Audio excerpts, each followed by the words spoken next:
What's up, Nuju? Congratulations, getting number 1. Good job. Enjoy your food. Hello, Sinkeet. Hey, Sophie, birthday girl. Happy birthday to you. Why do I have energy? I'm so tired, man. I shouldn't have this. I'm probably gonna have a crash out later.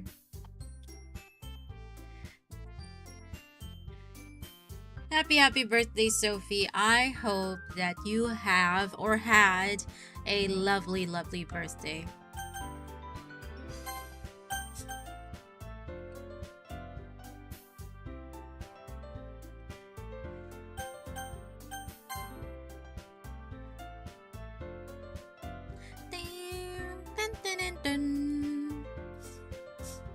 Alright. Let's just go ahead, right, guys? Let's just start. Let's do this shit. Let's go. Asan na yun? Here. Let's load it. You can skip the button to fast forward through the text you've already read. Okay. And we go ahead and get started. Of what? Actually, I have a request. Do you mind if I make some tea first? Okay, I haven't read this part yet. Not at all. Thanks very much. Hello, Omid. Welcome back. If there's one thing that can make my reading time here any better, it's a nice cup of tea. Not to mention for yourself as well. Yuri stands up and makes her way to the closet. I follow and watch as she retrieves a small water pitcher from the shelf, the kind with a filter inside. Oh my god! Hello, Miss Gay Mommy!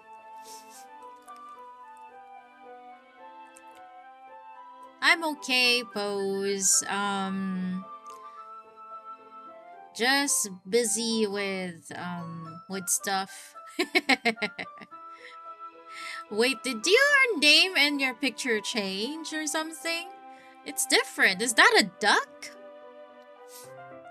You haven't been around? Unstable internet here in Mindoro. I hope you're having a good holiday though, Miss K, Mommy. We miss you though.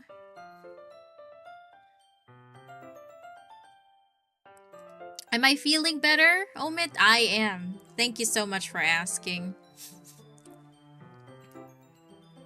I actually got something. Wait. I'ma show it to you guys because you might have missed it. Okay? I am very proud of this. Why is it sideways? Wait, I'ma just put Discord here. Before we continue playing the game. I'm sorry, guys. I am... Yeah.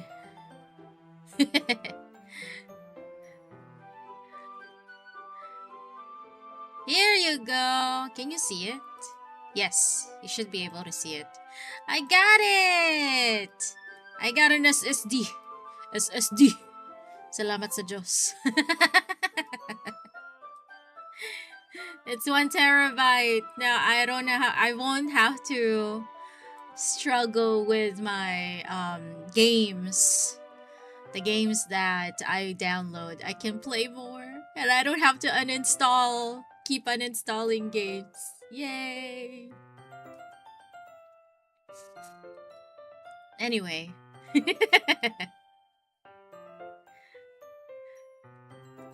Okay, let's go back to the game. Wait, nasan na? Here. This is psychological horror. Yes, it is, Miss Gay. It is. Many people recommended this game to me and it's free. So, yeah, I took it. Let's go. Can you hold this for a second? Sure. Yuri hands me the water pitcher and also fetches an electric kettle. I'm going to plug this in at the teacher's desk and then we'll go get some water. She walks past me and sets the kettle down on the teacher's desk. I simply watch her movements. To my surprise, the way she moves really contrasts her speaking mannerisms. Especially because of her long legs, Yuri appears elegant and methodical. Thank you, Mommy! Your daughter hijacked your account. I knew it. I was wondering about it. It was different. Okay, may I have the water pitcher? Thanks, I'll be right back. I might as well walk with you. Yeah, why not? Oh wow, she's blushing. She's blushing, guys. Shall we go then? Yeah. Where are you two off to? Eh? Yuri was going to make some tea, so... I suddenly realized how weird it sounds to explain this to Monica. We're just filling the water pitcher. Ah, okay. Sorry, I was just a bit curious. That's kind of a one-person job, isn't it? Monica, please mind your own business for once. Bro, what? Or do you want to tell me there's something wrong with helping involve Gigi in club activities? Eh? My mouth gapes. I suppose there's nothing wrong with that. What happened to Yuri here? Then let's go, Gigi. Yuri quickly exits the room and I follow. Once in the hallway, she suddenly puts her forehead against the wall. What the? I spoke without thinking. How could I say something like that? Yuri... Something about the way she said that. It made me feel so irritated. What's wrong with me? No, Yuri. I think you did the right thing. I wasn't expecting it, but it's also not right for Monica to judge people like that. I don't know about that, self. Ay, lantong nito oh. Kinikilig. She's so happy about that. How come even when I do something bad, you're being nice to me? Because nothing that you do is as bad as you make it seem in your head. Nobody's perfect. We have emotions, and we can't always hide them away. But you always amplify things in your head. Your mind turns a light rain shower into a hurricane. Wow. No. Wouldn't you hate me for something as terrible as that? Why would I hate you? I can't hate someone for having emotions. Okay, that makes sense. What kind of friend would do that? Friend, you say? Yuri lifts her head. Gigi, I really like being friends with you. Thanks, Yuri. Yep. I like being friends with you too. Yuri is on fire, Nuju. I feel kind of awkward saying something like that, but I'm doing my best to help Yuri feel better. Anyway, yeah. Shall we go? Yeah. Yuri and I walk to the nearest water fountain. Once we fill up the water pitcher, we return to the classroom. Gigi, do you like oolong tea? Yeah. Anything is fine. Hello, Tito. Very well. Yuri sets the temperature in the kettle to 200 degrees. Now it's time to get the teapot. You really do this properly, don't you? Of course. I shouldn't do any less when I'm making tea for others. Even if I'm not an expert on tea or anything. She's laughing. I don't know how that would sound. In that case, you'll only be even more impressed. Ah, perhaps I will. Yuri fetches a teapot and begins measuring the tea leaves. To my surprise, she even starts humming a little to herself. You must be in a good mood now. Is that so? I was letting it show. And you noticed. I was doing a bit of thinking. And I decided that I would try expressing myself a little bit more. It turns out it's not very hard for me to do. When it's you who's around anyway. Ah, that's great, Yuri. Just don't you push yourself too much. You're always worrying about me. Ano ba?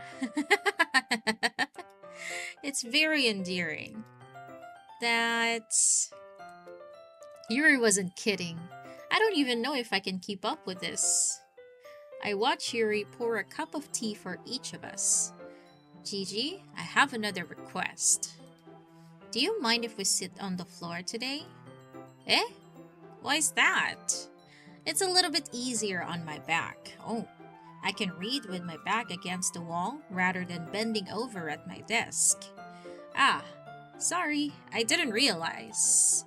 No worries. Welcome, Higgles Piggles.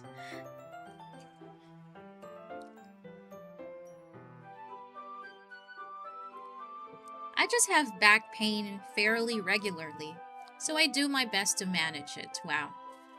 You and me both, Yuri. Girl, I need a massage. Is that so? I wonder why that is. It's most likely because Oh, my... Your posture, right? Nope. Her breasts are too big, too heavy. It happens. Always hunched over like that, or over like that while reading. Yes! I have terrible reading posture. So that's why we should sit on the floor. Fair enough. I'll go ahead and get the book. I retrieved the book from my bag. Ah, I have some chocolate as well. It's a bag of small chocolate candies that I kept hidden from Sayori's candy radar. I take it since it'll go well with the tea. Yuri and I then sit against the wall, teacups at our sides. As if in sync, we assume the same reading position as last time, each holding one half of the book.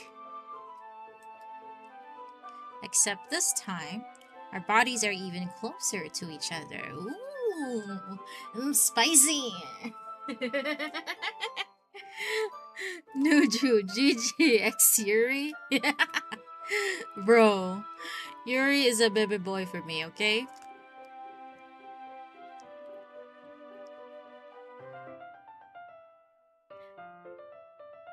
You were just thinking about it, Tiggles Piggles, but you didn't want to say it aloud. I can't see too well. Yuri slides closer until our shoulders are touching.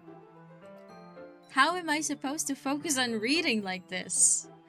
Yuri was always kind of cute, but when she's being less apprehensive, it's almost more than I can handle. Your teacup. Yuri hands me my teacup. Holding it with my hand that's not holding the book, I end up in a position that makes it even harder to focus. Because now I need to worry about making sure I don't accidentally touch her chest. Meanwhile, Yuri hasn't noticed a single thing. Are you sure about that? I feel like that was intentional, but anyway. She wears her intense reading expression, and I can only presume the world around her has faded away. I use all of my willpower to focus on reading. After a few minutes, I finally manage to relax a little. I put the teacup between my legs and fumble with the chocolate wrapper. Ah, sorry. I briefly let go of the book to finish opening the wrapper. You can have as much as you want. Ah, That's okay. I won't take any. Eh? Are you sure? Well, if I touch it, then it might get smudges on the pages. Ah, you're right. I didn't even think about that. My bad. No need to apologize. I'll hold the book, okay? Are you sure? Of course. Yuri opens the book with both hands. She holds it so that I don't have any harder of a time reading from it. So this is I've seen Yuri's profile picture as this. What's up, Brandon? But as a result, her left arm is practically resting on top of my leg. Well, in that case, Yuri is already totally focused on reading again. I took a chocolate candy and pop it into my mouth. Then, I take another chocolate and I hold it up to Yuri. She doesn't even look away from the book. She simply parts her lips as if this situation was completely natural. Oh damn, but that means I can't stop here. I apprehensively place the chocolate in her mouth. Just like that, Yuri closes her lips over it. Eh? Yuri's expression suddenly breaks. Did I just...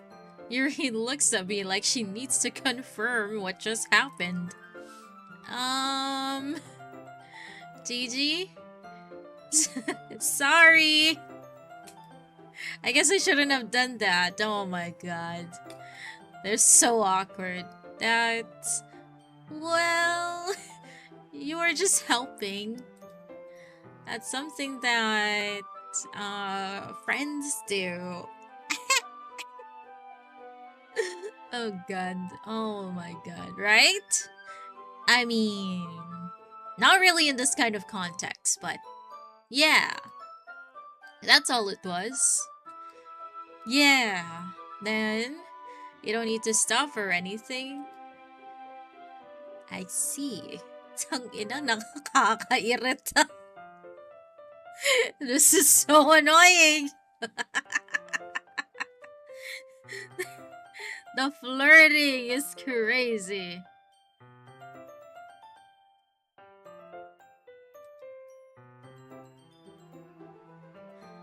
The situation has gotten really tense, so I wonder why. Yuri tries to return to the book. But I can tell just by her expression that even she can't focus now. My heart is pounding. I nervously take another chocolate between my fingers, but this time, Yuri's eyes meet mine. How did it even come to this? Yuri doesn't avert her gaze. I notice her chest rising and falling to the rhythm of her breaths. I raise my arm. Like before, Yuri parts her lips. But it's different this time. I take the chocolate and place it in her mouth. I feel her hot breath on my fingers. What the? Okay, everyone! Whoa! They're so surprised. Yuri jolts back. It's time to share poems, Monica. Bro, Monica ruined it. Gigi, you can help Yuri put away the tea stuff, right? Yeah, of course. Okay, thanks. The spell is abruptly broken. I'll take care of the cups. Yeah. Yuri picks up the teacups from the floor. I pick up the bag of chocolates. In the end, we hastily clean up without so much as a word between us. I get the feeling this is something neither of us will have the courage to bring up. Who should I show my poem to first? Let's just go with Sayori.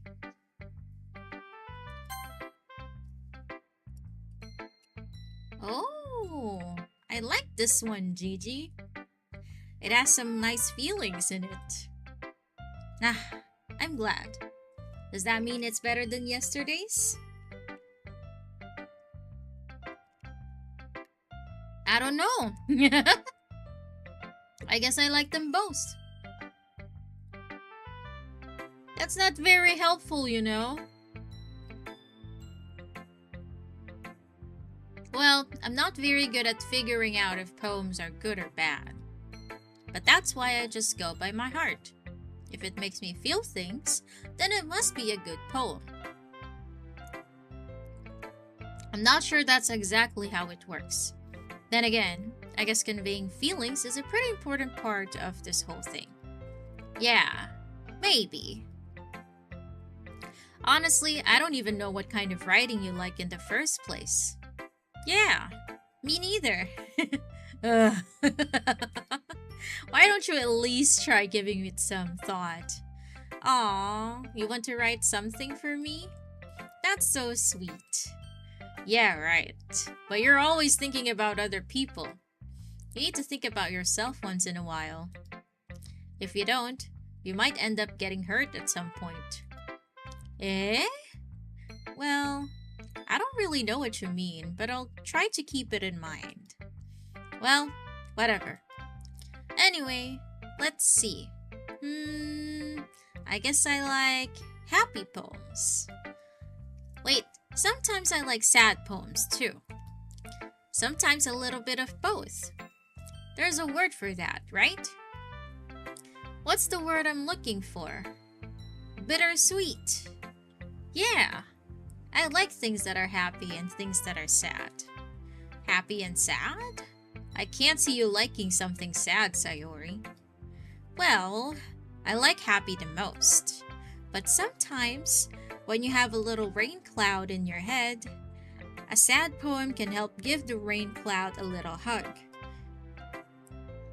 and make a nice happy rainbow. Sayori, that's unexpectedly poetic. Yeah, it is? Maybe I'm getting better at expressing my feelings after all. Thanks, Gigi. I should go write that down then. You can read my poem now, okay? Hey, Raphael. Apologies for missing the karaoke stream. Had a sideline that night elsewhere and gotta earn those monies for the New Year's. No worries, Raphael. I wasn't feeling too well that night. But so it kind of ended like very short. I started late and I ended early because of my cramps. So I want to make up for it. So I'm gonna be doing a part two of the karaoke session, and it's gonna be on January 1st evening. So yeah, if you're free at that time, hopefully you are, because that's a holiday, you can join and we can do it again better, and me not feeling sick this time, where I will actually sing. Yeah, because I didn't really sing in the last one. We just answered questions and yapping and watched the trailer for Divinity. Anyway, let's go back to Doki Doki. Bottles. I pop off my scalp like the lid of a cookie jar. It's the secret place where I keep all my dreams. Little balls of sunshine, all rubbing together like a bundle of kittens. I reach inside with my thumb and forefinger and pluck one out. It's warm and tingly, but there's no time to waste. I put it in a bottle to keep it safe. And I put the bottle on the shelf with all the other bottles. Happy thoughts, happy thoughts, happy thoughts in bottles, all in a row. My collection makes me lots of friends. Each bottle a starlight to make amends. Sometimes my friend feels a certain way. Down comes a bottle to save the day. Night after night, more dreams. Friend after friend, more bottles. Deeper and deeper my fingers go, like exploring a dark cave, discovering the secrets hiding in the nooks and crannies. Digging and digging, scraping and scraping. I blow dust off my bottle caps. It doesn't feel like time elapsed. My empty shelf could use some more. My friends look through my locked front door. Finally, all done. I open up and in come my friends. If they come in such a hurry. Do they want my bottles that much? I frantically pulled them from the shelf, one after the other, holding them out to reach to each and every friend, each and every bottle. But every time I let one go, it shatters against the tile between my feet. Happy thoughts, happy thoughts, happy thoughts, and shards all over the floor. They were supposed to be for my friends who aren't smiling. They're all shouting, pleading, something. But all I hear is echo, echo, echo, echo, echo inside my head. What is happening? What?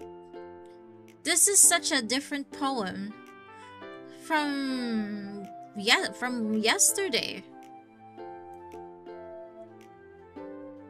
What does it mean that it shatters against the tile between my feet? They're not smiling, they're shouting and pleading and something.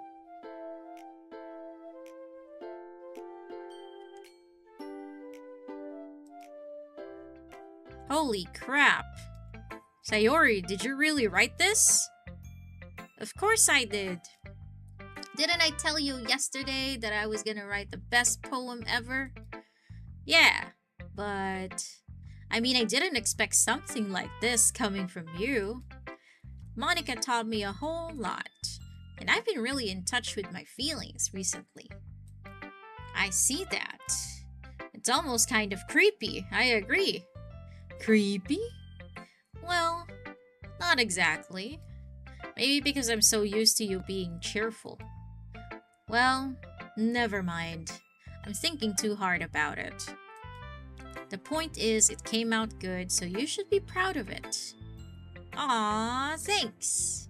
I feel like I was meant to express myself this way. It even helps me understand my own feelings a little bit better. This music reminds you of Shin's vids? Isn't it because they are in Shin's background? Nice! You're free, Raphael? Alright, we'll see you. We'll see you then. Writing is like magic. You've gotten pretty passionate about this, huh? I hope you keep it up. Yeah! Writing's the best. I'm gonna keep writing until I die. Oh, okay. Don't get ahead of yourself. Sayori's always had a habit of getting obsessed with something before dropping it no more than a week later.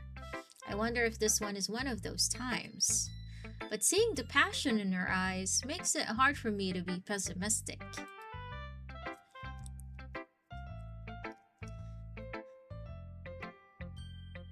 Dun, dun, dun. We'll go from up to down. Natsuki. Well, I can admit that it's better than the last one. It's nice to see that you're putting in some effort. That's good. Come to think of it, this kind of reminds me of Sayori's poem from yesterday. Eh? You think so? Yeah. Well, I guess you've been friends with her for so long, you might be on the same wavelength. But you never really struck me as her type. Sayori has a type all of a sudden? Well, I don't know. But honestly, how can someone so, fluffy spend so much time with someone like you? It's like she's dragging around a dead weight, wow. Grabe naman, Natsuki. Suki is so mean. That was a little unnecessary. But think of it this way. If it weren't for me, she would probably just fly away like letting go of a balloon. You could say we each take care of each other in our own way. Whatever it is, I don't get it. Oh yeah, I guess I'm supposed to show you my poem. Here. Amy likes spiders.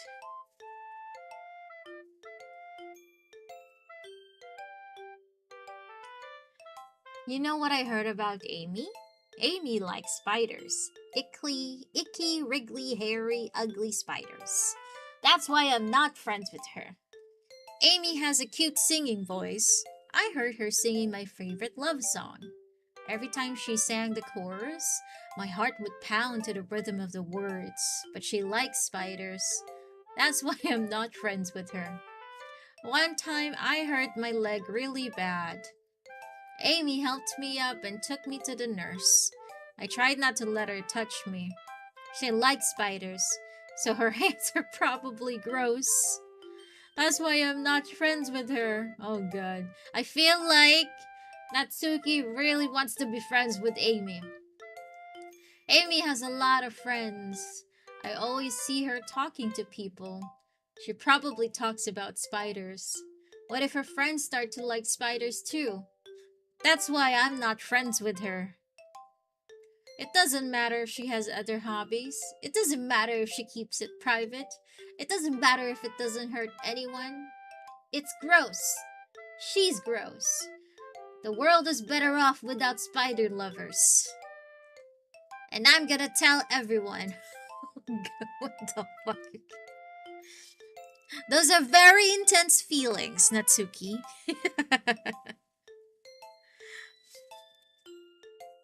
Hey, what's up, whiners? Not bad, right? It's quite a bit longer than yesterday's. Yesterday's was way too short. I was just warming up. I hope you didn't think that was the best I could do. No, of course not. Anyway, the message is pretty straightforward in this poem. I doubt I have to explain it. Sometimes you can explain complicated issues with much simpler analogies. And it helps people realize how stupid they're being. Like, anyone would agree that the subject of this poem is an ignorant jerk. Do you know people like that? Of course. It's about how everyone thinks That doesn't matter. It can be anything. About anything. I wrote it to be easy to relate to. Everyone has some kind of weird hobby or guilty pleasure. Something that you're afraid if people find out they make fun of you, or think less of you. But that just makes people stupid. Oh, who cares that someone likes as long as they're not hurting anyone and it makes them happy? I think people really need to learn to respect others for liking weird things. Well, you're definitely right. At least I can relate to that. And I'm sure a lot of other people can too. It's what I do best, after all. I don't like writing unless there's a good message to take away from it. Like, conveying emotions is important, but I want to make people think, not just feel. I remember that. I'm gonna write a good one for tomorrow too, so look forward to it. Alright, I guess we'd go with Yuri next. Let's see what you've written for today. Yuri stares at the poem with a surprised expression on her face. Do you like it? Gigi, this one might be even better than yesterday's. How did you even pick up on this so quickly? Just yesterday, I was telling you the kind of techniques worth practicing. Maybe that's why. You did a good job explaining. I really wanted to try giving it more imagery. Yuri visibly swallows. Even her hands appear sweaty. I'm not used to this. Used to what? I don't know. It's fine. Take your time. Yuri breathes and collects her thoughts. I know that Yuri likes to think before she speaks, so I offered that patience to her. Yeah, just being appreciated like this, I guess. It probably sounds really stupid. But seeing someone motivated by my writing, it just makes me really happy. Are you saying you've never shared your writing before? Yuri nods. Really? I don't believe it. I really only write for myself. And besides, people would just laugh at me. Do you really think that? Again, Yuri nods. Huh. Even your close friends? Yuri doesn't respond to that. I wonder why. Anyway, do you want to share the poem you wrote today? Yeah, I do. If it's with you, the raccoon. It happened in the dead of night while I was slicing bread for a guilty snack. My attention was caught by the scuttering of a raccoon outside my window. That was, I believe, the first time I noticed my strange tendencies as an unordinary human. I gave the raccoon a piece of bread, my subconscious well aware of the consequences. Well aware that a raccoon that is fed will always come back for more. The enticing beauty of my cutting knife was the symptom. The bread, my hungry curiosity, the raccoon, an urge. Oh, what do you mean? The moon increments its phase and reflects that much more light off of my cutting knife. The very same light that glistens in the eyes of my raccoon friend. I slice the bread, fresh and soft. The raccoon becomes excited, or perhaps I'm merely projecting my emotions onto the newly satisfied animal. The raccoon has taken to following me. You could say that we've gotten quite used to each other.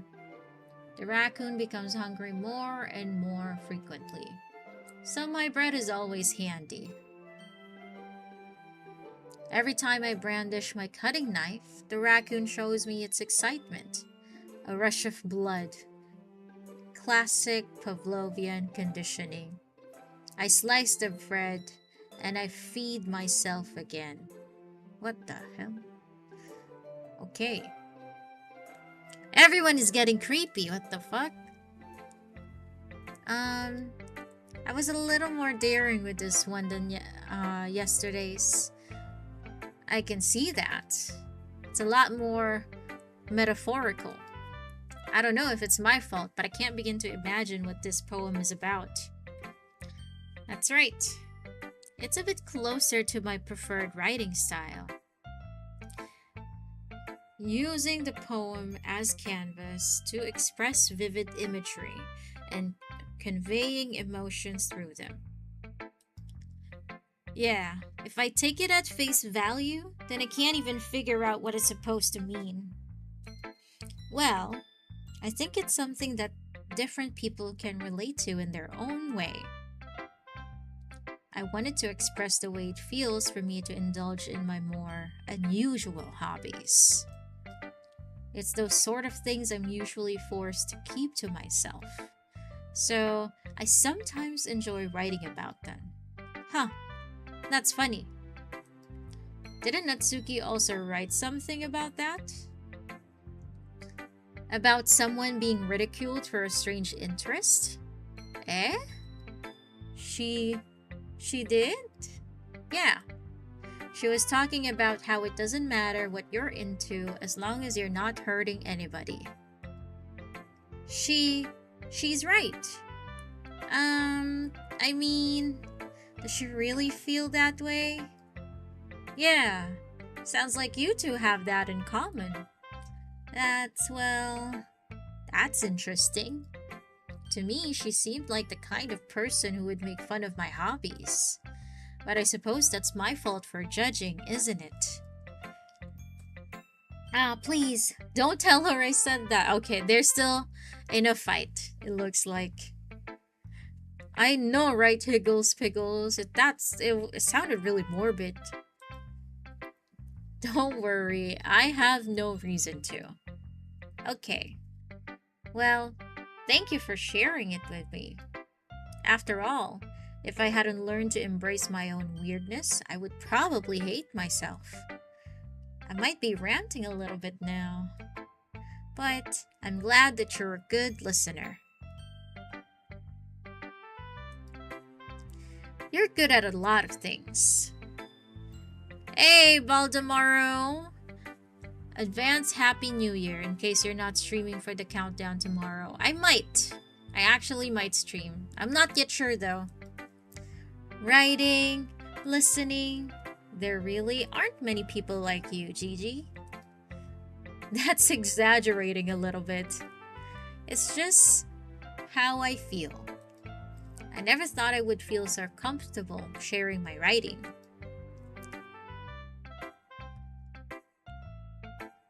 But yes, thank you so much, Valdemaro. Advance Happy New Year to you too. In case I don't stream. But now, I almost feel like I look forward to it. It's just a really nice feeling. And you're to thank for that. It's nothing really. Yuri smiles sincerely at me. For just a moment, her timidness seems to disappear. Last one, Monica. The cock blocker. Hi, Gigi. How's the writing going? Alright, I guess. I'll take that. As long as it's not going bad. I'm happy that you're applying yourself. Maybe soon you'll come up with a masterpiece. I wouldn't count on that. You never know. Want to share what you wrote for today? Sure, here you go. I give my poem to Monica. Alright, this one's good. It feels like you're not only getting more comfortable with your style, but the imagery is better than the last one I read. Just wondering, but have you been finding inspiration in Yuri's writing style? I guess so. You can't deny that she's talented. Yeah, totally. I think her poems are the most romantic. That's the best way to describe it. She's like a totally different person when she picks up a pen. I noticed that too. Or when she's talking about literature, it's like a light turns on inside her. Sadly, it's hard to get much personal conversation out of her. Trust me, I've tried. Who knows what goes on in that head of hers? I hope you don't mean that in a bad way. No, of course not. I just meant that I wish she didn't keep so much to herself. But still, defending her like that, you must be pretty into her. Eh? You completely misunderstood. Calm down, I'm kidding. Besides, I'm pretty sure she's already got a boyfriend. Oh, god damn. Wait, really? Yeah, a fictional one anyway. Monica kind of whispers the last part to me. It's just a hunch, but... well, there's not really anything wrong with that.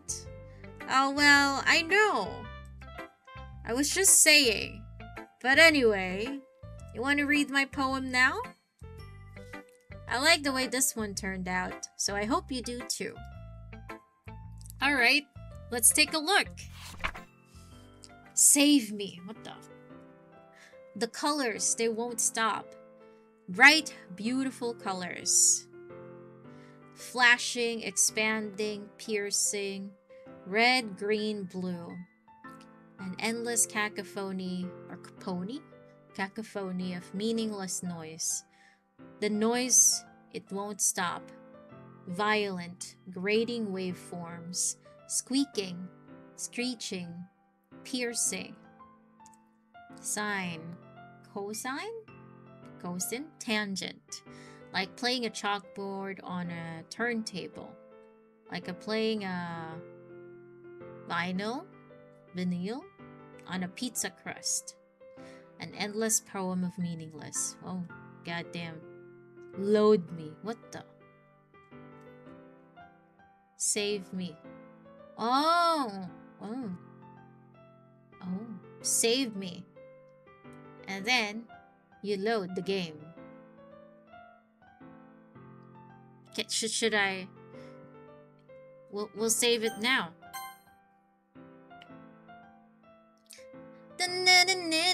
Save me, save me.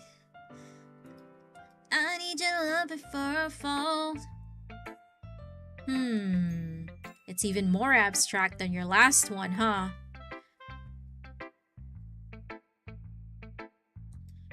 I guess it's just the way I write. I'm sorry if you don't like it. No, I never said that. It's just the kind of thing I've never really seen before, I guess. I kind of like playing with my space on the paper. Choosing where and how to space your words can totally change the mood of the poem.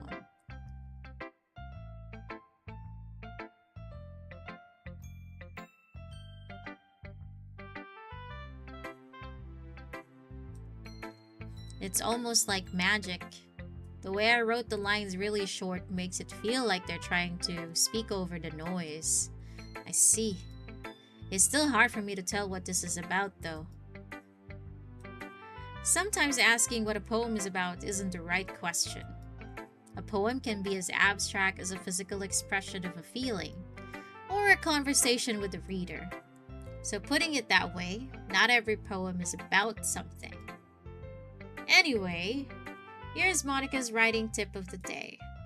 Sometimes you'll find yourself facing a difficult decision. When that happens, don't forget to save your game. You never know when you might change your mind. Or when something unexpected may happen. Wait, is this tip even about writing? What am I even talking about? Oh god, the fourth wall. That's my advice for today. Thanks for listening.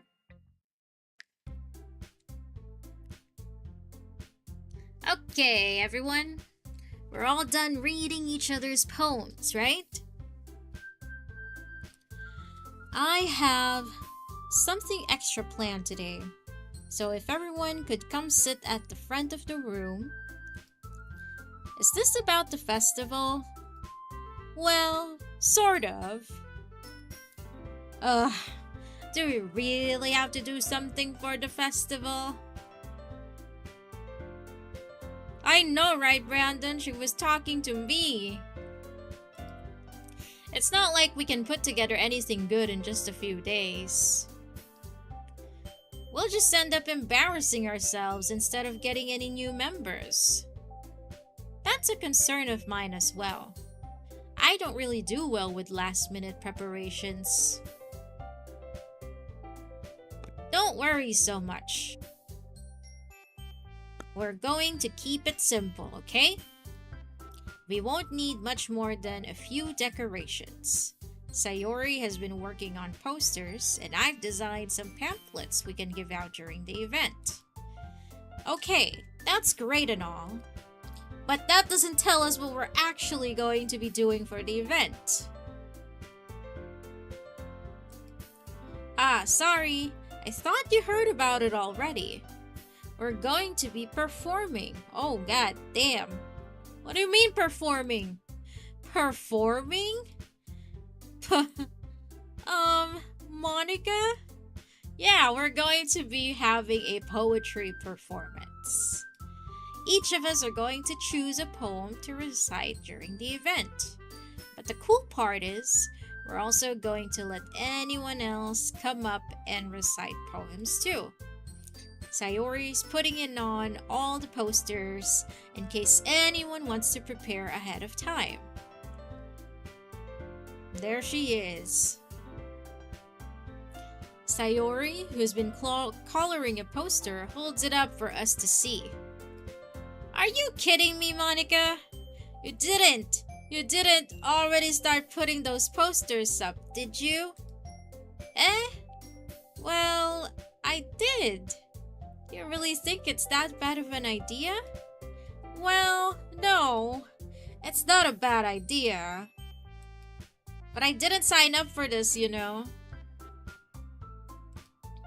There is no way I'm going to be performing in front of a group of people like that. I agree with Natsuki. I could never, in my life, do something like that. Imagining it, Yuri shakes her head in fear. Guys... No, Sayori. I understand where they're coming from. Remember that Natsuki and Yuri never shared their poems with anyone until just a couple days ago. It's a lot to ask for them to recite their poems out loud to a whole room full of people. I guess I kind of overlooked that. Why would you overlook that, Monica? So I'm sorry. But, I still think we should give it our best. We're the only ones responsible for the fate of this club. If we start the event and each put on a good performance, then it will inspire others to do the same. And the more people who perform, the better we'll be able to show everyone what literature is all about. Yeah, it's about expressing your feelings, being intimate with yourself, finding new horizons, and having fun. That's right. And it's those reasons that we're all in this club today. Don't you want to share that with others?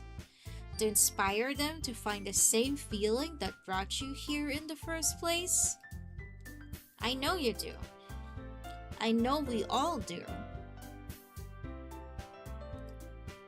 Oh god, wait! I clicked by accident. Then I know you can do it. We'll pretend we read it.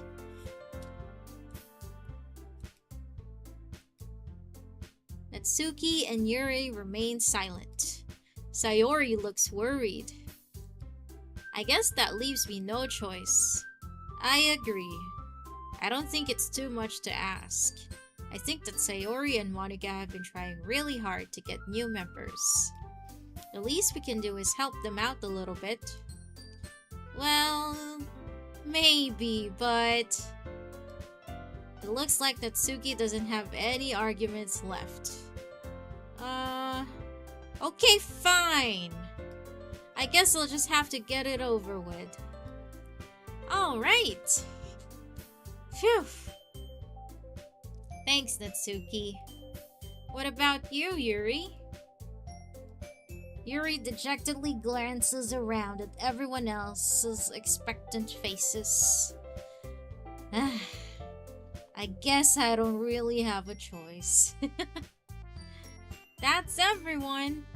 You're the best, Yuri. This club is seriously going to be the death of me. Oh gosh. You'll be fine, Yuri. But anyway, let's move on to the main event. I want each of you to choose a poem of yours.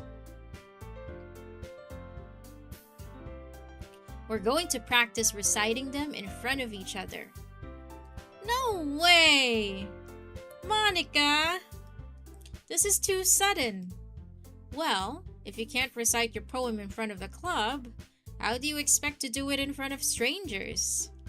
Oh no. Don't worry. I'll start off to help everyone feel a little more comfortable. Can I go next? Of course. Now let's see. Monica flips through her notebook to the specific poem she has in mind for herself.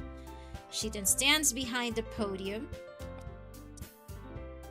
Is that how it's pronounced? The title of this poem is The Way They Fly. Ahem.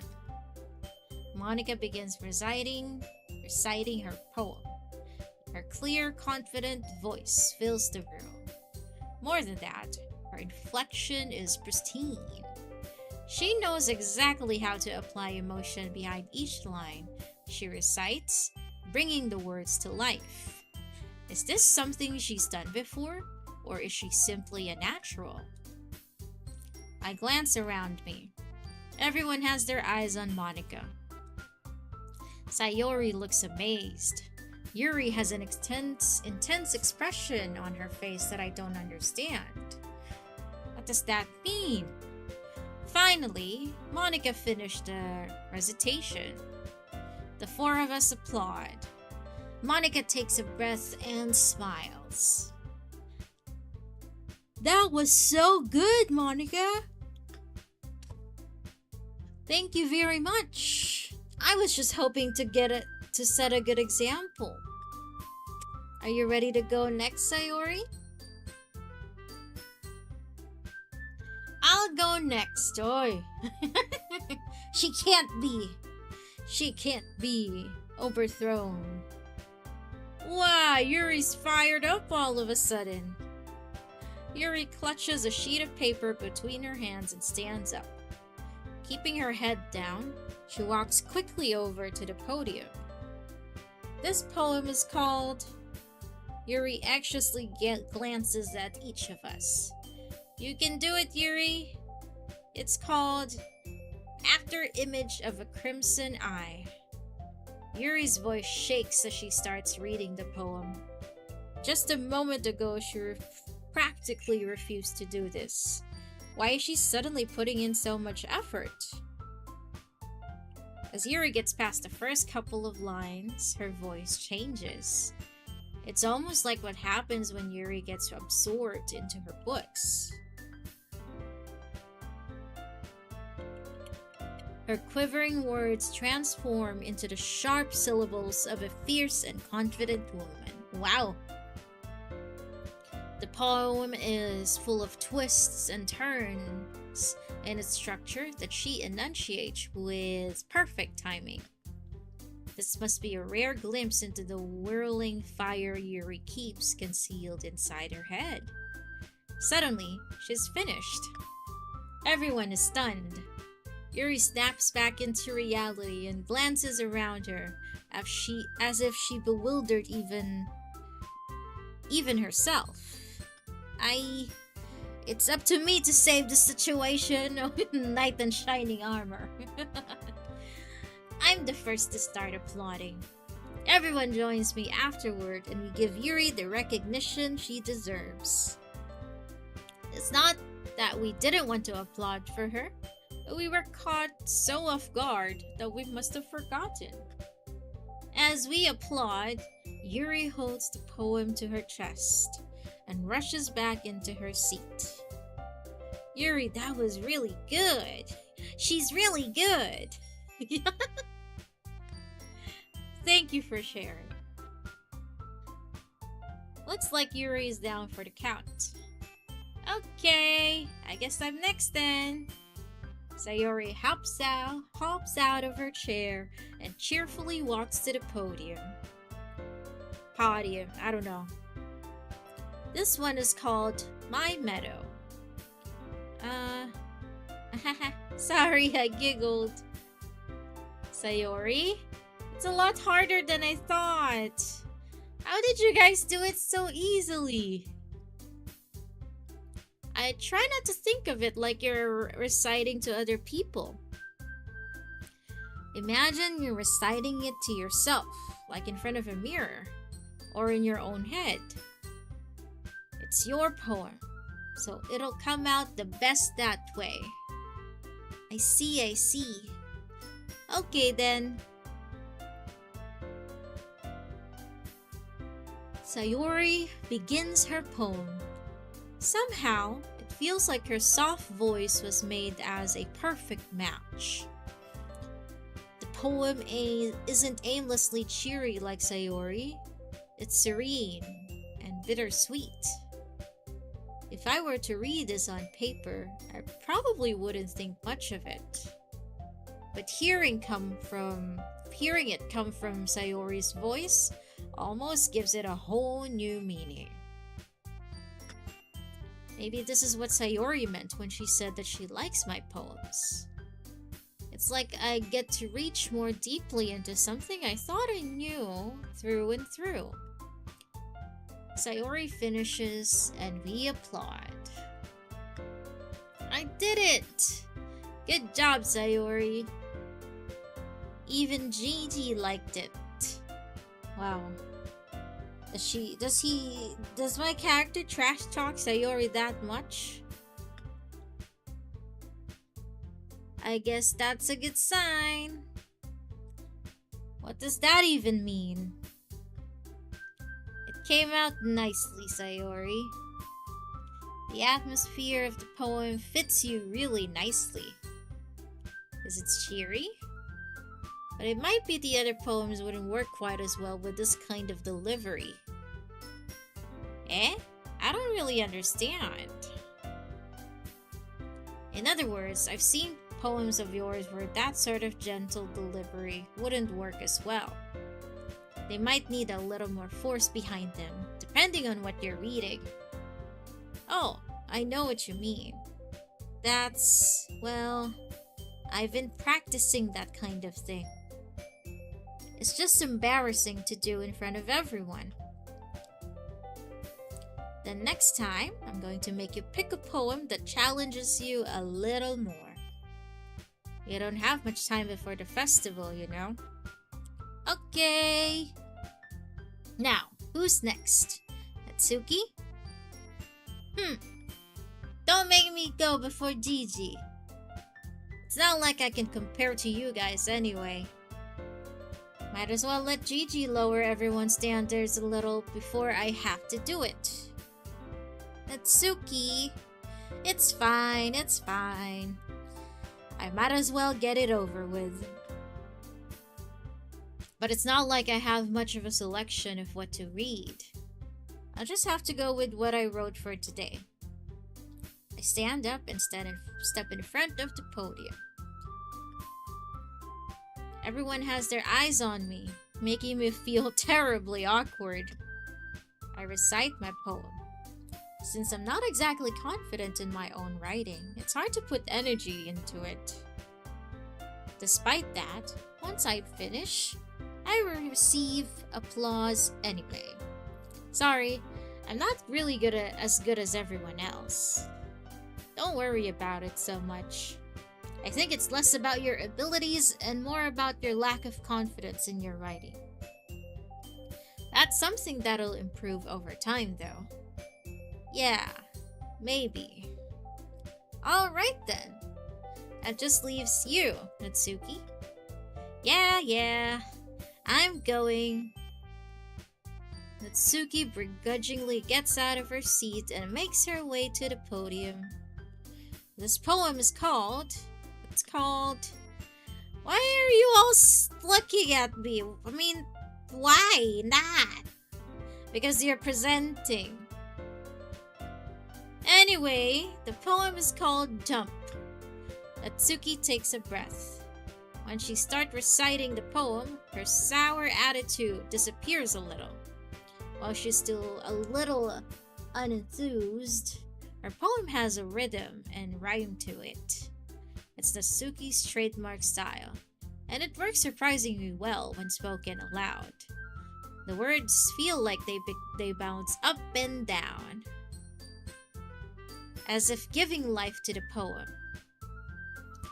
Natsuki finishes and everyone applauds. She huffs back to her seat. That wasn't so bad, was it? Easy for you to say. You'd better not make me do that again. Well, you at least feel prepared enough to recite a poem in front of other people? I mean, doing it in front of other people will be way easier. I can put on whatever face I want for other people. But when it's just my friends, it's just embarrassing. That's a surprise, Natsuki. I think it would be the other way around for me.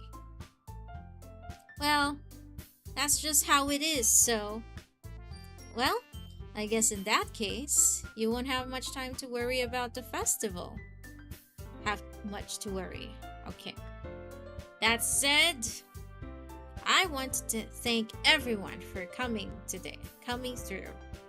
I might be hard, but I hope that you will have an idea of what it's like now. Make sure you pick a poem and get enough practice before the festival, okay?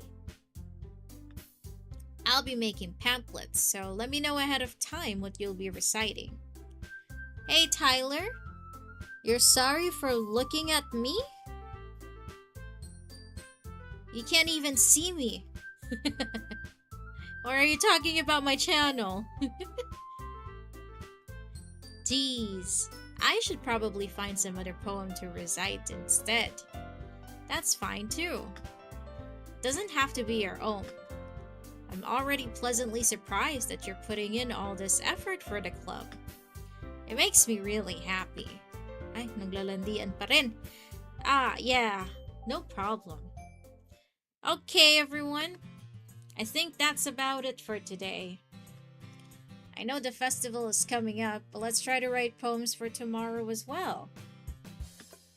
It's been working out really nicely so far, so I'd like to continue that.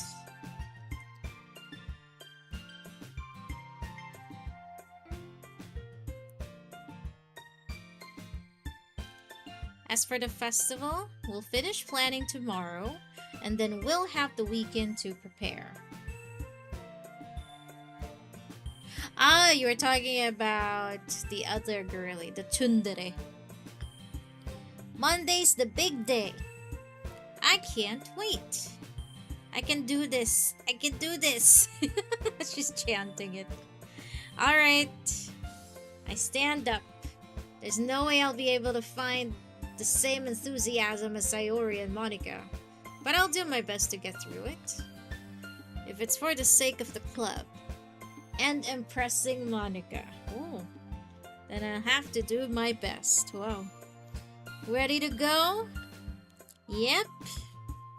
Look at you two, always going home together like that. It's kind of adorable, isn't it? She's so proud of it. Jeez, guys. Don't make such a big deal out of it. It must be a little nice, though. Well... how am I supposed to respond to that? It's okay, Gigi. You don't have to say it. Whatever. Let's go already. I walk home with Sayori once more. Even though it's only been a few days, a lot of things have already changed. But today, Sayori is being a little quieter than usual on the way home. Hey, Sayori.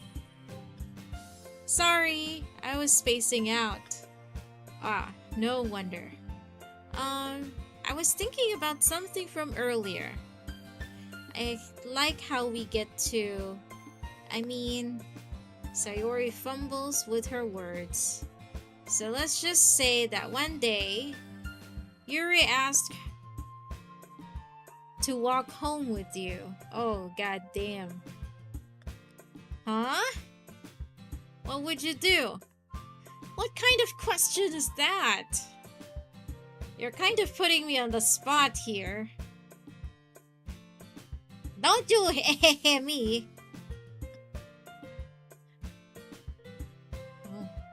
Oh. Oh no. Let's save. I would walk home with Yuri. If we're trying to impress Yuri, we'll just impress Yuri, right? Walking home with Yuri, huh? Why does the thought of that make my heart pound? I mean, given how hard it is for her to socialize, I would feel awful turning her down, so... Isn't she beautiful and smart? That has nothing to do with what I just said. You admitted it! Jeez. There's not even any point in speculating something that's never going to happen. Well, maybe. But I just like to think about it. It's not long before you won't need me anymore, you know? Need you? Sayori? I can't figure out how you're seeing things in your head right now. Sorry. Everyone is different. Nobody in the club is a replacement for you. If you say so. The conversation trails off, and I'm left feeling awkward. Does she like us? But it was kind of her fault for trapping me with such a weird question. I can't just lie to her. But if there's something that makes her happy, I would hate to take that away from her. That's why I said there's no point in speculating.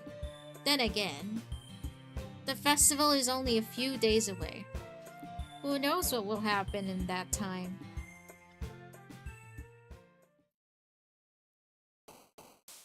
Oh, we gotta do the poem again. God damn it. Ow, give me a sec. Oh god.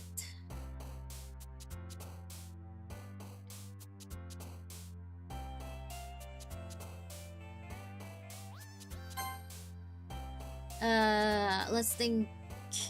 We're just gonna pick random words.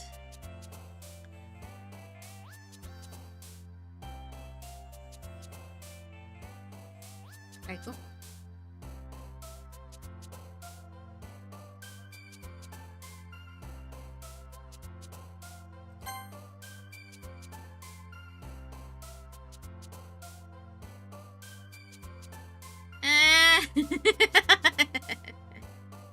I am Brandon. I just did. I was leaning back from my chair. It's because I'm sleepy. I'm so tired, actually. Extreme.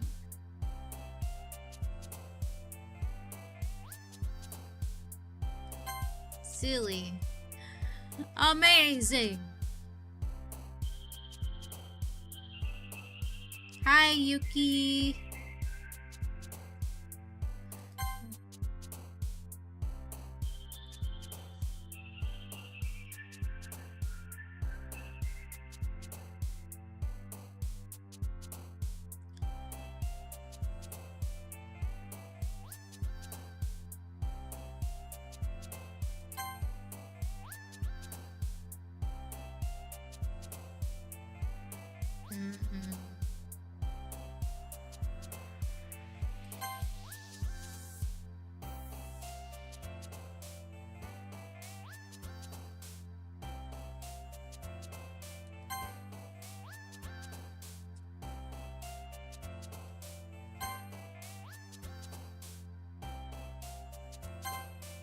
Frightening.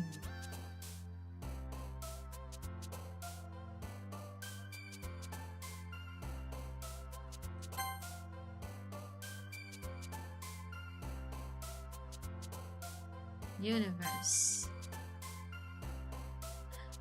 You are my universe, and I just want to put you first.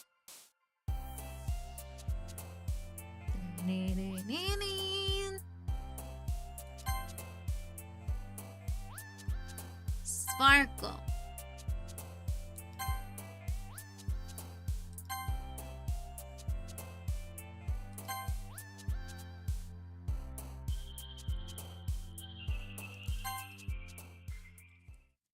Less than 24 hours left before 2026. I know, right, Yuki? Crazy. Gotta go.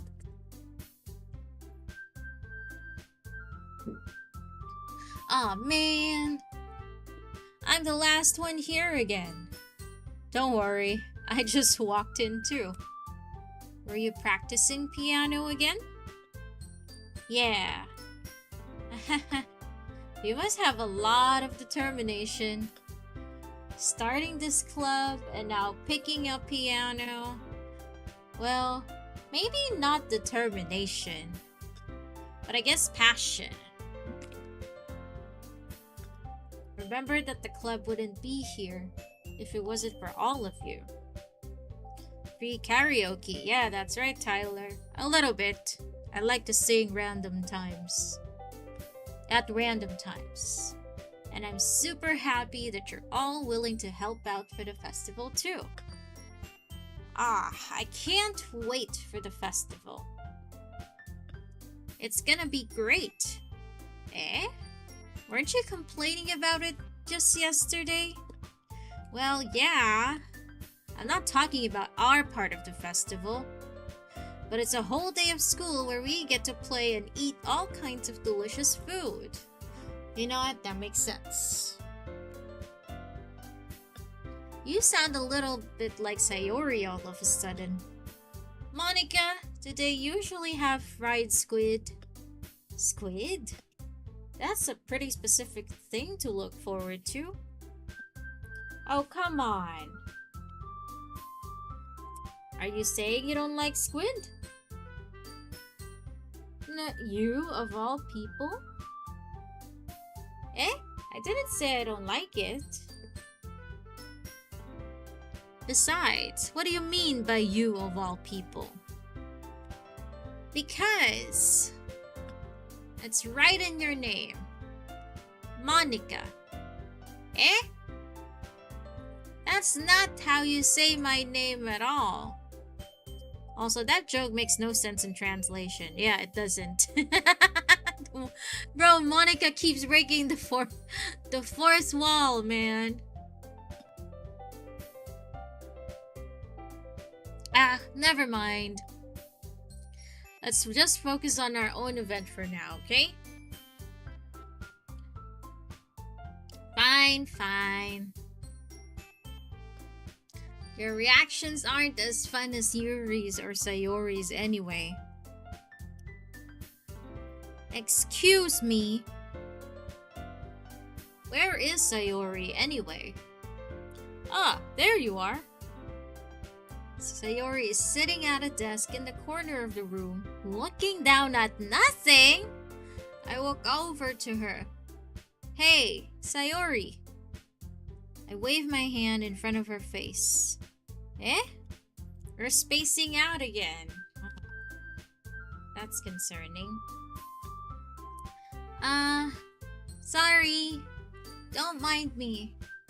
You can go talk to everyone else. Huh? Is everything alright? Of course. She getting jealous? Why wouldn't it be? It just feels like you're a little off. Sorry for assuming things. Jeez, you worry too much about me. I'm fine, see? That jar poem is stuck for me now. Sayori shows me a big smile. Don't let me distract you from having fun with everyone. Well, alright. If you say so. I worriedly glance at Sayori before turning back toward everyone else. But the conversation has already dispersed with everyone back at their usual activities. Maybe I should ask Monica if she's noticed anything about Sayori recently. Since they've been preparing for the festival, they must be spending a lot of time together. I timidly approach Monica, who is shuffling through some papers at her desk. Gigi, what's up? Hey, this might sound a little strange, but have you noticed anything up with Sayori recently? Anything up with her? In what way do you mean? Maybe I'm reading into it a little too much, but she seems a bit downcast today.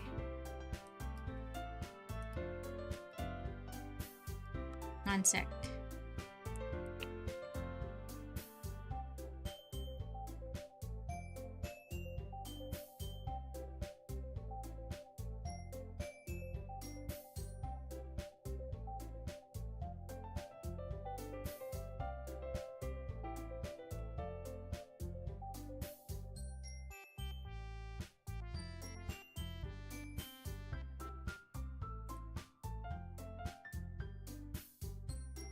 Oh, you think so? I can't say I've noticed anything about her. Monica peers through the room at Sayori, who is idly dragging a rubber eraser up and down her desk. Maybe there's something on her mind. But I'm surprised I'm not the one asking you, Gigi. You certainly know her a lot better than I do.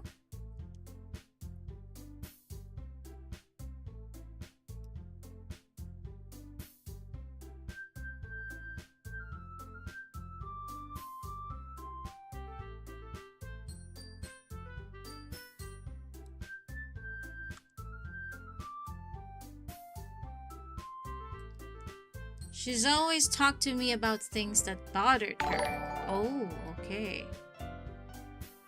Oh.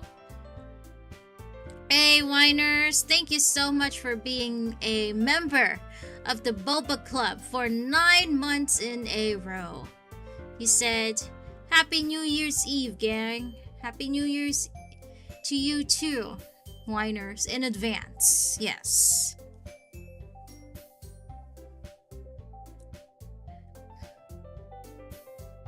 But this time, when I asked her, she was really dismissive. Sorry, I know it's not your problem. I just wanted to ask if you knew anything, so I'll drop it now. No. It's important for me too. I mean, I'm also friends with her. And I also care about the well-being of my club members, you know? Oh yeah, the baby is out, Ewine. Congratulations. Maybe I'll try talking to her myself. Eh? Are you sure about that?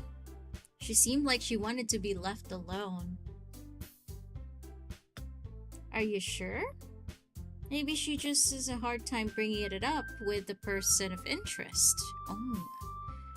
Yeah, she's jealous! I knew it! Person of interest? What do you mean by that? I'm saying that maybe the thing on her mind is you, Gigi. Me? How on earth would you come to that conclusion? Well, I probably shouldn't say too much, but Sayori talks about you more than anything else, you know? Eh? She's been so much happier ever since you've joined the club. It's like an extra light was turned on inside of her. What? No way. Sayori is always like that. She's always been full of sunshine. It's not any different now than it always has been. You're so funny, Gigi. Have you thought that maybe you've always seen her as so cheerful? Because that's just how she is when she's around you? Oh. I said too much. I'm sorry. What do I know anyway? I didn't mean to jump to conclusions, so you should just forget about what I said. I'll try to talk to her, so try not to think too much about it for now. Alright. Monica smiles meaningfully. I know she said to forget about it, but I already know that I won't be able to get her words out of my head. Monica stands up from her desk and walks across the room to where Sayori is sitting. I watch her kneel down next to Sayori, and gently talk to her. But she's keeping her voice so quiet that I can't hear from her here. I can't hear her from here. I sigh and sit myself down. I know Sayori told me not to worry about her and to have fun with everyone else, but that's impossible to do when she's behaving like this. Exactly how much do I care about her that I'm letting this weigh me down so much? Now, it feels like I'm the one behaving out of the ordinary. But there's nothing I can do besides wait for Monica.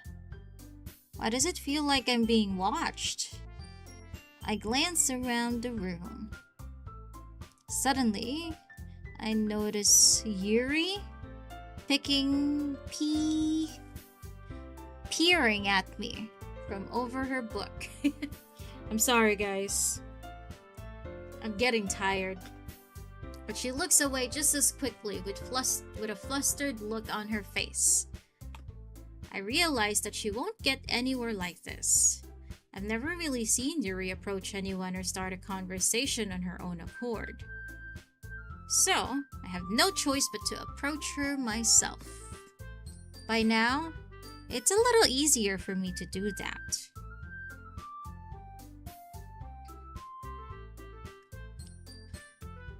I stand up from my desk and sit in one next to her own.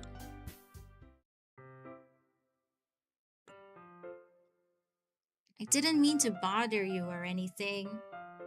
Relax, you didn't even do anything. But I could tell that you wanted to be alone with your thoughts. Alone with my thoughts? How were you even able to tell what I was thinking about?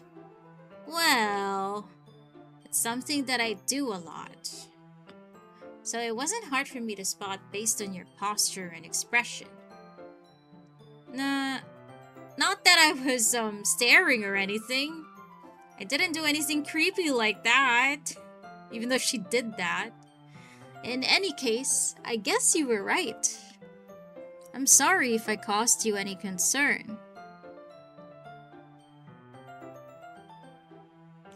Don't apologize. Your troubles are only the concern of those who willingly share in that concern. Of course, there are certainly those who find the most comfort in keeping to themselves. But if you would prefer to share what's on your mind, then I would be glad to listen. Who's my favorite girl so far? It's Yuri, actually.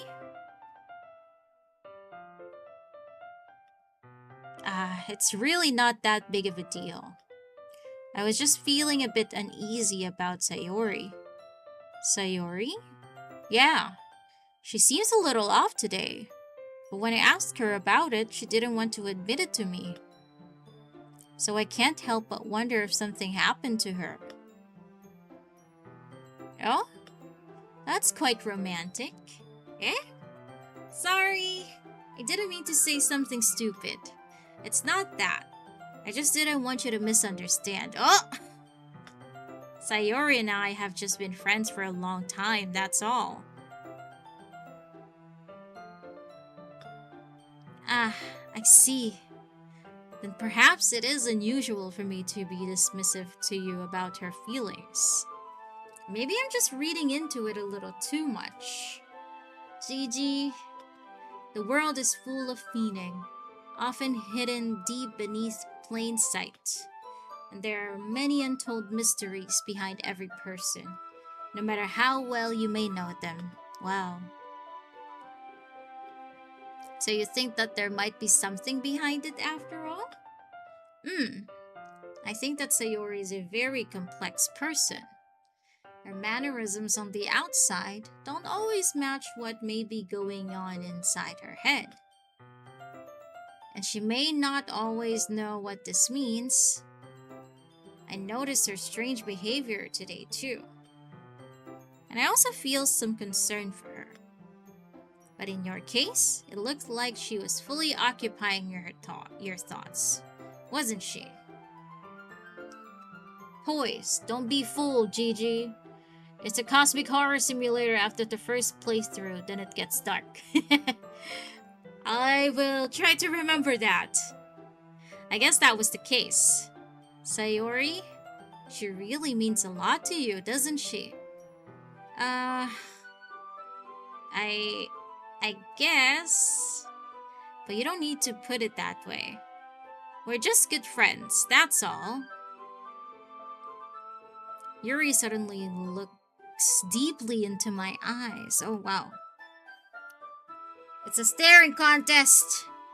Her expression is gentle and curious, as if she was searching for something. Embarrassed, I avert my gaze.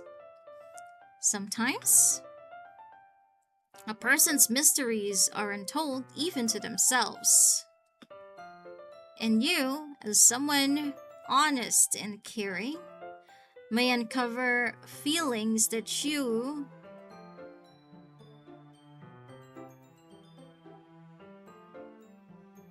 weren't aware were in you. That is, I think that she would be a very fortunate person to have you feel that way about her. Yuri, you're giving me too much credit. I'm a pretty simple guy, so I think I'm pretty good at understanding my own feelings. I'm not nearly as sophisticated as you.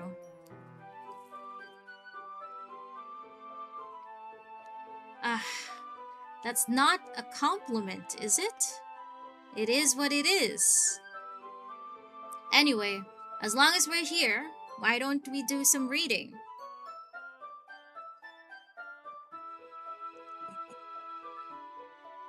Well, as long as you're okay with it, yeah. I should be taking my mind off this whole thing anyway.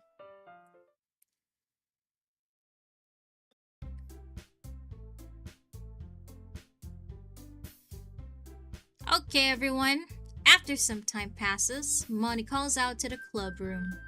Why don't we share our poems now? Before I know it, everything is back to normal. Everyone goes to retrieve their poems, and I do the same. I make eye contact with Monica, and she smiles at me. I wonder what she was talking about with Sayori.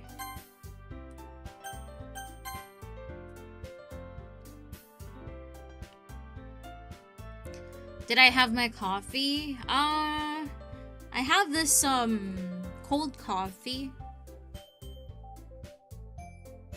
It's great for iced coffee. But it doesn't really affect me that much. I'm still fucking sleepy.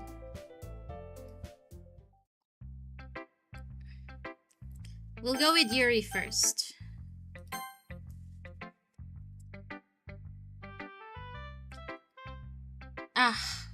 Decided to try something different today? I guess so. Is that good or bad? Well, neither. I have my preferences, but it would be unfair of me to call something good or bad based on that. As always, I believe what's most important is exploring and discovering yourself. That's comforting. I'm kind of afraid of disappointing you in some way or another. Eh? Why me? Well, you're always sophisticated with your writing and have the most advice to share. Is that so? Yuri thinks for a good minute. That must be terrible. Eh? For me to have become someone whose opinion is fearsome. How unlikable of me. Yuri, it's not as bad as you're making it sound in your head. I just meant that I respect your opinion. I see. I'm sorry that I always overthink and come to those sorts of conclusions. I'm just a little too used to it. Overthinking? Being disliked. Yuri? What am I saying? I'm sorry, I didn't mean to bring that up. Let's move on. Alright. Do you want to share your poem now? Okay. Here. Oh, hey, Rain. You just realized Fura uses the Doki Doki background song for Shin's bits. Yeah. Apparently, this sound is copyright free, so the ones who developed this game used it. So it's used a lot by other creators too. Good night though, Rain. Okay, let's read this. Beach. A marvel millions of years in the making, where the womb of Earth chaotically meets the surface. Under a clear blue sky, an expanse of bliss, but beneath gray rolling clouds, an endless enigma. The easiest world to get lost in is one where everything can be found. One can only build a sandcastle where the sand is wet. But where the sand is wet, the tide comes. Will it gently lick at you your foundations until you give in? Or will a sudden wave send you crashing down in the blink of an eye? Either way, the outcome is the same, that we still build sandcastles. I stand where the foam wraps around my ankles, where my toes squish into the sand. The salt air is therapeutic. The breeze is gentle yet powerful. I sink my toes into the ultimate boundary line, tempted by the foamy tendrils. Turn back and I abandon my piece to erode at the shore. Drift forward and I return to earth forevermore. Wow. I feel like the last part really got dark.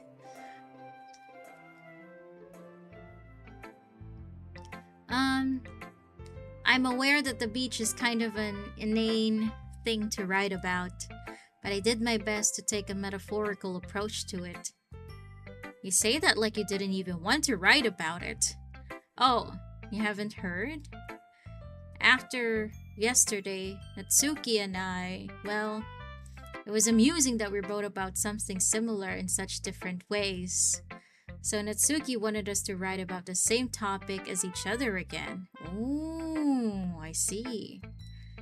I suppose to better compare the differences in our writing styles or thought processes.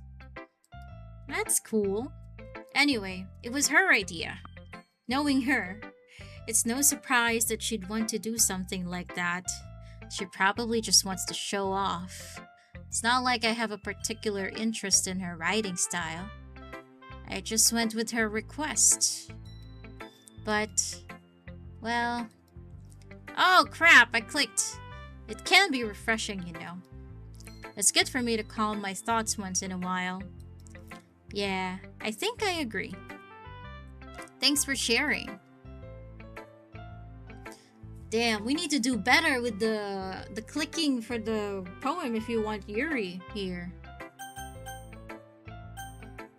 We'll go with Natsuki. Now I'm curious about Natsuki's poem.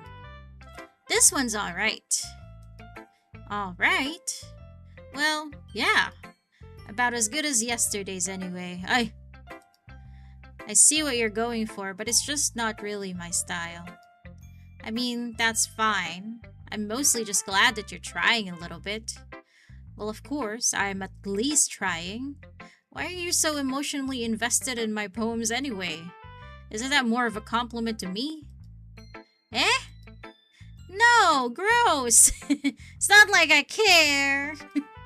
It's just that one of us in this club has to make sure you're not slacking off. Really? Well, what if you ended up just scaring me away? That's...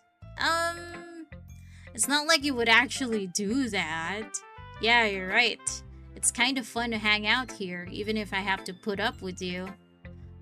Grrr! She's angry. Natsuki's elbow connects with my stomach. Huh? Maybe I won't mind scaring you away after all. I was just joking. Oh, I know. Don't worry. I was too. It doesn't look like it. How the hell do you call that a joke? It seriously hurt. Or maybe it was funny to her. I guess that's the kind of the point. I should really just watch my mouth around Natsuki. Anyway, Natsuki holds her poem out to me like nothing even happened. I'll be your beach. Your mind is so full of troubles and fears that diminished your wonder over the years. But today I have a special place. A beach for us to go. A shore reaching beyond your sight. A sea that sparkles with brilliant light. The walls in your mind will melt away before the sunny glow. I'll be the beach that washes your worries away. I'll be the beach that you daydream about each day. I'll be the beach that makes your heart leap in a way you thought had left you long ago. Let's bury our heavy thoughts in a pile of sand, bathe in sunbeams and hold my hand. Wash your insecurities in the salty sea, and let me see you shine. Let's leave your memories in a footprint trail, set you free in a windy sail.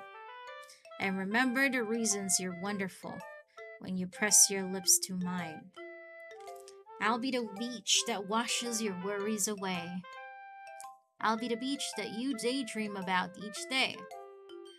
I'll be the beach that makes your heart leap in a way you thought had left you long ago. But if you let me be by your side, your own beach, your own escape, you'll learn to love yourself again. Wow. Yeah. I felt like I kept writing about negative things, so I wanted to write something with a nice message for once. Besides, the beach is awesome. Kinda hard to write anything negative about the beach.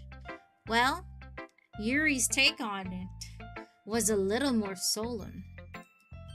Well, that's... Geez, she better not have said anything bad about mine. After all, she was the one who wanted us to write about the same topic. You can really see her doing that too. Making us write about a simple topic and trying to impress me by coming up with something all fancy. Well, it's not like I care. I just did it anyway. I mean, I guess mine ended up being kind of metaphorical. I forgot. Metaphorical too. Mine ended up being kind of metaphorical too. I see. But there's nothing wrong with doing something that once in a while. At the very least, it was a good practice.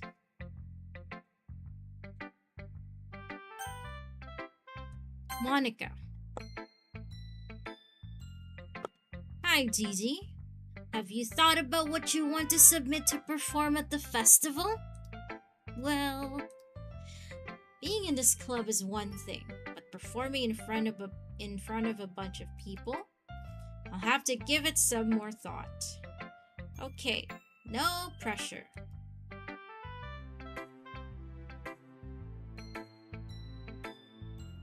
But whatever you do, I'm sure it'll turn out great. It would also make me happy to see. Anyway, let's take a look at today's poem. Sure. I let Monica take the poem I'm holding in my hands. I like this one. Oh, you like this one? Why? 1 second, guys.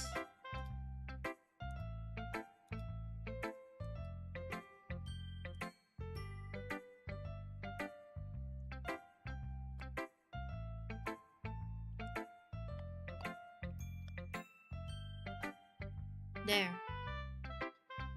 Oh my god.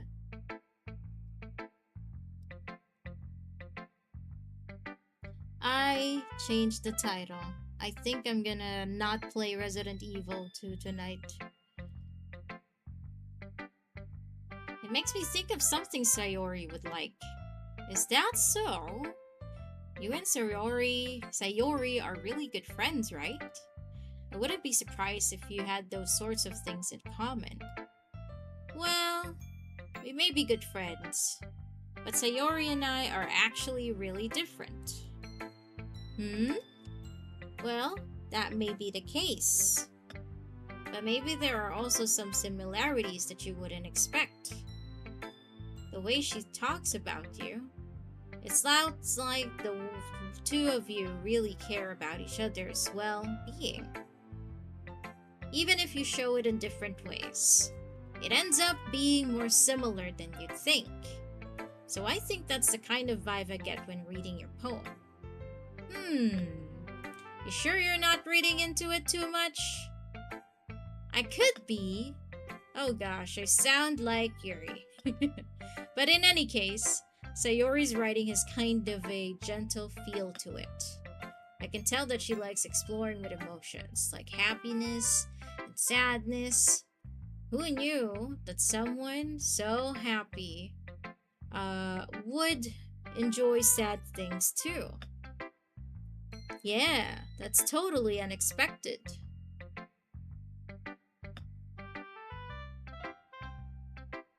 Well, to each their own. And you shouldn't be afraid to experiment a little bit either.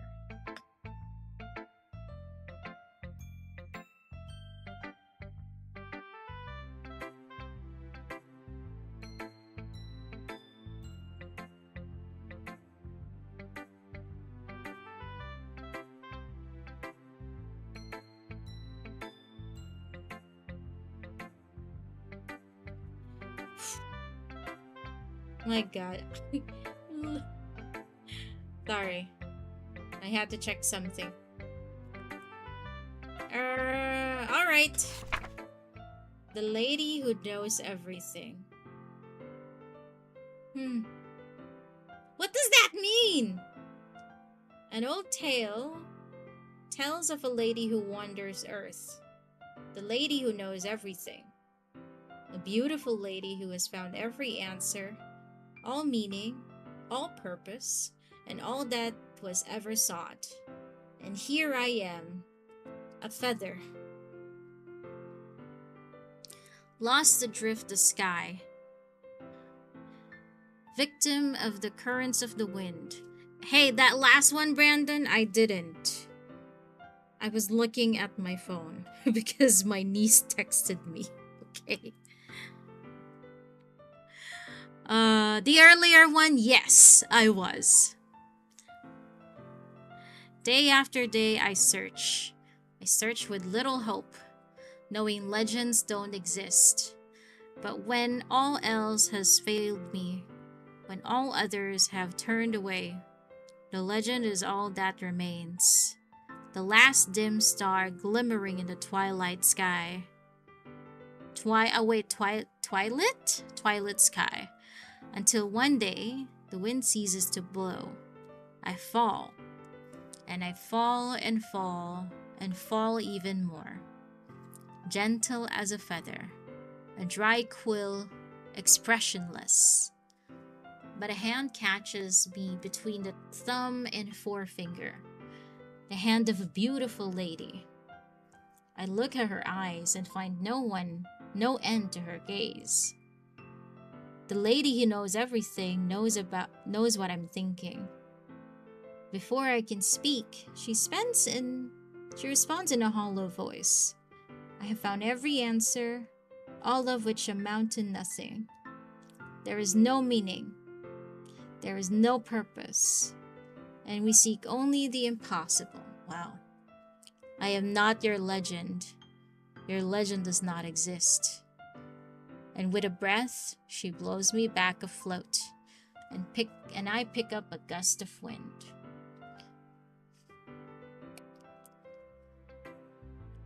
Monica's weird. It's like she's trying to tell us something. You know, I feel like learning and looking for answers are the sorts of things that give life meaning. Not to get too philosophical or anything, but it was kind of on my mind, so that's what I wrote about. I see. I never really put much thought into it. In a way, it's almost paradoxical. Because if we had all the answers, wouldn't the world start to lose its meaning? You know, there's one thing I noticed. Seems like everyone in the club prefers writing about things that are more sad than happy. Are you surprised? I mean, if everything was okay, we wouldn't really have anything to write about, would we? Humans aren't two-dimensional characters. Creatures, not characters. I think you'd know that better than anyone. You mean one-dimensional? Yeah, that. Anyway, here's Monica's writing tip of the day. Are you ever too shy to share your writing because you're afraid it's not that good? It can be really disheartening to get a lukewarm response to something you put so much into. But if you find other people who enjoy writing, then sharing becomes a lot easier. Because instead of just telling you that your writing is good or okay or bad, they'll want to focus more on everything that went into it and the things you can work on. It's much more encouraging that way, and it'll make you want to continue improving. It's almost like having your own little literature club, don't you think? That's my advice for today. Is that really advice though? Doesn't feel like it.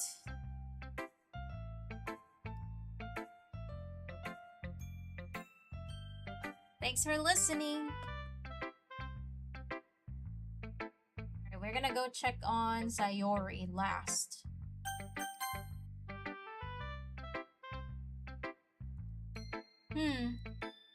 It's nice, I guess.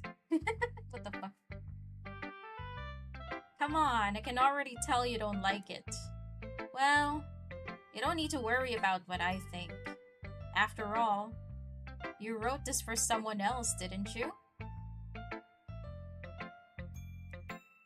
Probably Yuri. Eh? I didn't write this for anyone specifically. Maybe. That's not really what I meant, though. But it's okay. You're making new friends just like I was hoping. That makes me really happy. And you're happy too, right? In this club? Well, of course I am. Good. That's all that matters to me. Thank you, Gigi. Sayori, is there something wrong? Huh? No, nothing. I'm just a little tired today. Alright. Just tell me if you need anything. I will. Don't worry about me, okay? You can go play with everyone else now. Bro. If you insist. Yay! I'm gonna go home a little bit early today. Sayori? Tell Monica I wasn't feeling well, okay? I'll see you tomorrow. Before I can say anything else, Sayori cheerfully walks out of the classroom, humming to herself. By the way, if you feel like my voice is a little bit far, it's because I'm standing up while doing this.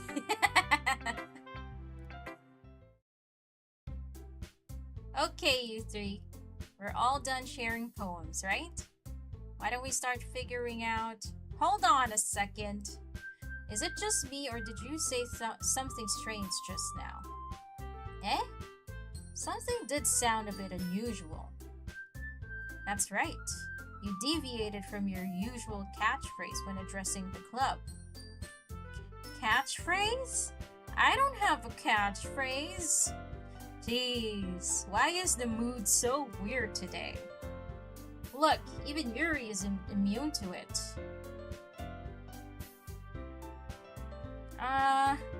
Stagnating air is common foreshadowing that something terrible is about to happen. So something terrible is about to happen. In your books, maybe. Look, the only thing different is that Sayori isn't here. It seems you're right. Sayori always helps lighten the mood a little bit, doesn't she? It's almost like everyone's balance is thrown off a little when she's not around. Where the heck did she run off to anyway? Good night, Tyler. Good morning, Brill. I thought she just went to pee. Suki, please show some decency. Oh, come on. She actually wasn't feeling too well and went home early. Is that so? I hope she's alright. Seriously? Of all the times to not go home with her, you picked the time she's not feeling well. So much for you two being all lovey-dovey. No. First of all, stop misunderstanding my friendship with Sayori. And second, she's kind of been avoiding me today, so I didn't want to force it. Oh? That curious expression coming from Yuri. Of all people? Calm down, guys. I talked to her earlier and everything is fine. What did she say? Anyway, we need to figure out the rest of the festival preparations, so... She ignored Gigi. Let's decide what everyone will be doing this weekend. I already know what I'm doing. That's right. Natsuki will be making cupcakes. If we might need a lot of them in different flavors. Can you handle that all by yourself, Natsuki? Challenge accepted. And as for myself, I'm going to be printing and assembling all the poetry pamphlets. Sayori will be helping me design them. And as for Yuri, you can... Guys, can you help me come up with something for Yuri? I'm useless. No, that's not it at all. You're the most talented person here, you know. Now Natsuki's pouting too? Jeez, even I can tell now. I guess I never gave Sayori enough credit, but I can tell things are even harder on you when she's not around. That may be the case. But if I can't also be the leader on my own, then I won't grow as a person. So, Yuri, you have beautiful handwriting, you know? So you should make some banners and decorations to help set the atmosphere. Atmosphere? About that. I love atmosphere. Yuri's expression suddenly changes as she stares at her desk in focus and starts nodding to herself. Your mind is already racing, I see. That's great. You'll be a wonderful help, Yuri. But anyway, that just leaves you, Gigi. The one who is truly useless. That's me saying it too. Don't say that. In fact, both Natsuki and Yuri have some pretty heavy tasks to handle. It would probably go a long way to give one of them a hand. You could always help them out as well. Oh, so we gotta choose. I would be really appreciative of that. Let's save!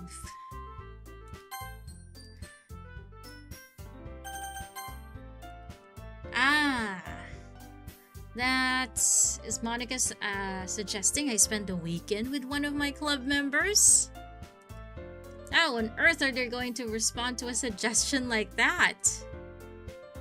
I suppose I wouldn't mind a bit of help. Well, even if you don't know how to bake, there's always some dirty work I could give to you. It's not like Monica's going to give me a choice, and you shouldn't be sitting on your butt anyway. Natsuki tries to mumble a bunch of excuses like that.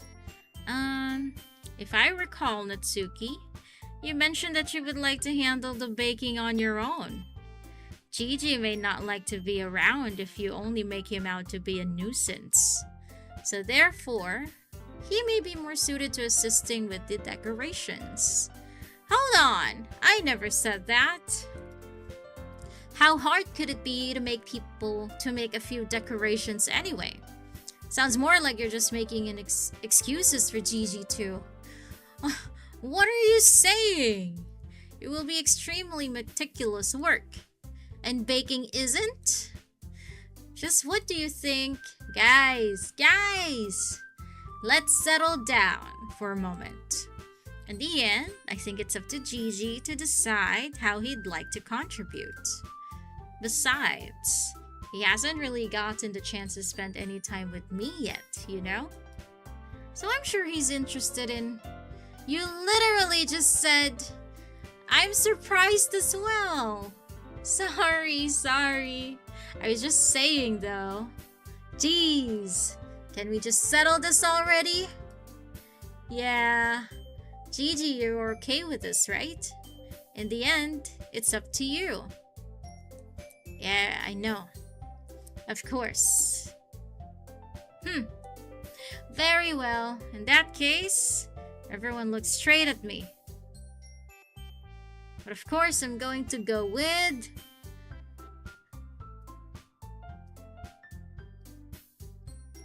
We're gonna go with Yuri. Probably most useful helping out Yuri. Me? Are you serious? Why would you? Natsuki? I can already tell you're about to say something mean. No. I was just saying. Ugh. So you'll be helping Yuri then, Gigi? Yeah. That's what I'm going to do. I'm glad. I have a bad habit of overthinking these sorts of things, so I think your assistance will be very useful. That's great to hear. Natsuki, will you be able to handle the baking yourself? I mean, yeah. I already said I would be fine. Okay. Everyone can tell that Natsuki is feeling a little sour. So, is that everything we needed to go over? Yeah, that should be about it. Are you guys excited?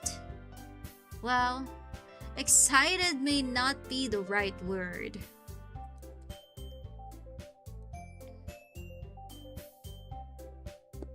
One second.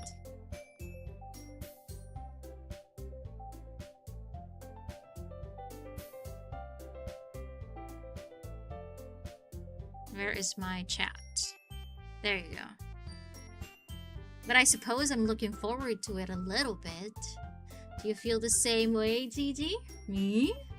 I guess you could say I'm interested to see how it'll turn out. That's good enough for me. What about you, Natsuki? Natsuki! What? Why is everyone yelling at me? I didn't even do anything. No, that's not what I meant at all. Yuri anxiously glances between everyone in the room. I'm sorry for this. I don't really know why Gigi picked me. And also, your cupcakes are the best cupcakes I've ever had. They go really well with my tea. And nothing that I do for the event will compare to that. So, I get it. I'm kinda surprised though. Why? Well, I'm the one acting immature. I already know that, but you're trying to cheer me up all of a sudden. I know, I'm not very good at it. I'm sorry if I said something bad. Natsuki isn't the only one surprised. Monika and I are also taken aback by Yuri's words. When she already has trouble with words, trying to cheer someone up must be far out of her comfort zone. But I begin to understand. Yuri was trying to sound like Sayori. Even if it didn't work perfectly, I can tell that she tried to say something Sayori would say at a time like this. Because Sayori always helps everyone smile and feel good about themselves. No, I kind of appreciated it. I'm sorry for making a big deal out of nothing. But I'm going to say this. You better bet that my cupcakes are going to be the best part of the whole event. I believe you. Brill, you can only imagine Pao playing this, I know. You would probably do the voices until the end. I tried it for me, but I think it lasted for like 20 minutes and then I gave up. Alright, Yuki, good night. Thanks for watching. I hope to see everyone do their best. But with that, there's nothing more for today, so I guess it's time for us to head out. Alright, let's get out of here then. Everyone packs up their things. I start to follow Monica and Natsuki out the door as they chat between each other. I turn around. Sorry. I realize that I don't have any way of contacting you this weekend. Oh, you're right. I can't believe that slipped my mind. Should I give you my phone number? I think that would be the best way. Yes. Alright then.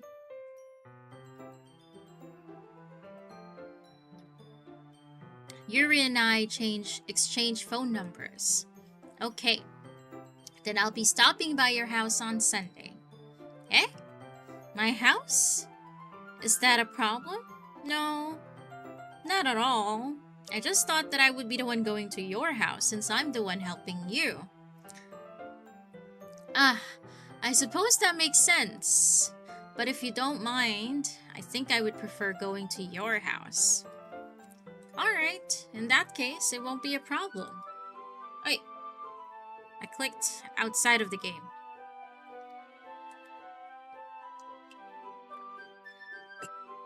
I decide not to press Yuri for a reason. It's not like it should matter much either way, so I'll just need to make sure my room is clean. Is it dirty? I hope I managed to make myself useful in some way. I'm not nearly as creative as you are. Excuse me. Oh, good.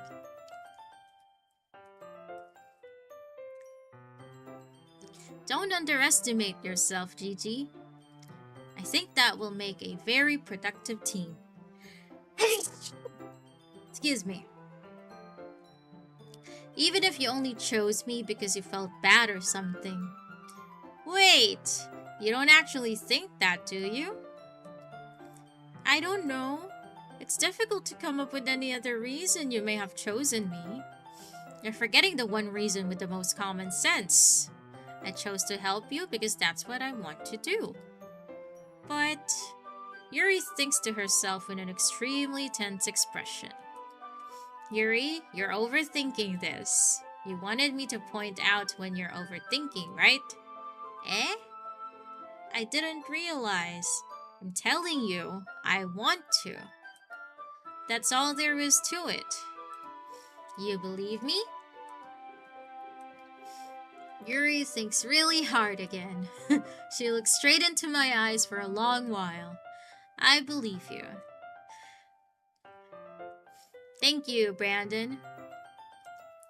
As if it took her tremendous effort, Yuri finally says that and relaxes her expression. Thank you to Raphael. And I'm really looking forward to Sunday. Yeah, I am too. After that exchange, I make my way out the door and Yuri follows. I can't believe this. Yuri's going to be coming to my house on Sunday? My anxiety shoots through the roof. Even though I've gotten pretty used to handling her at this point, there's no telling what might end up happening when we're outside of school. More than that, she told me that she was looking forward to it. Is this the chance I have to make something happen between us? Or is it too early for that? Only time will tell. But until then, I won't be able to take my mind off it. I seriously can't wait. He really likes her. It's already Sunday. I've been getting increasingly anxious about Yuri's upcoming visit. I keep telling myself there's no reason to be nervous, but it doesn't help much. Yuri's clearly an introvert and also an intimate person in general. There's no doubt that she'll open up a little bit when it's just the two of us.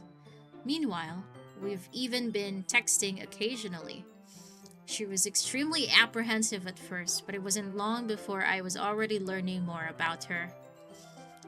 But putting Yuri aside, I haven't heard a thing from Sayori since she left club early the other day. It's not like we text each other all the time or anything, but I've been worried about her in the back of my mind. Between what Sayori said and what Monica said, is it really okay for me to put Sayori's feelings aside when she might need me?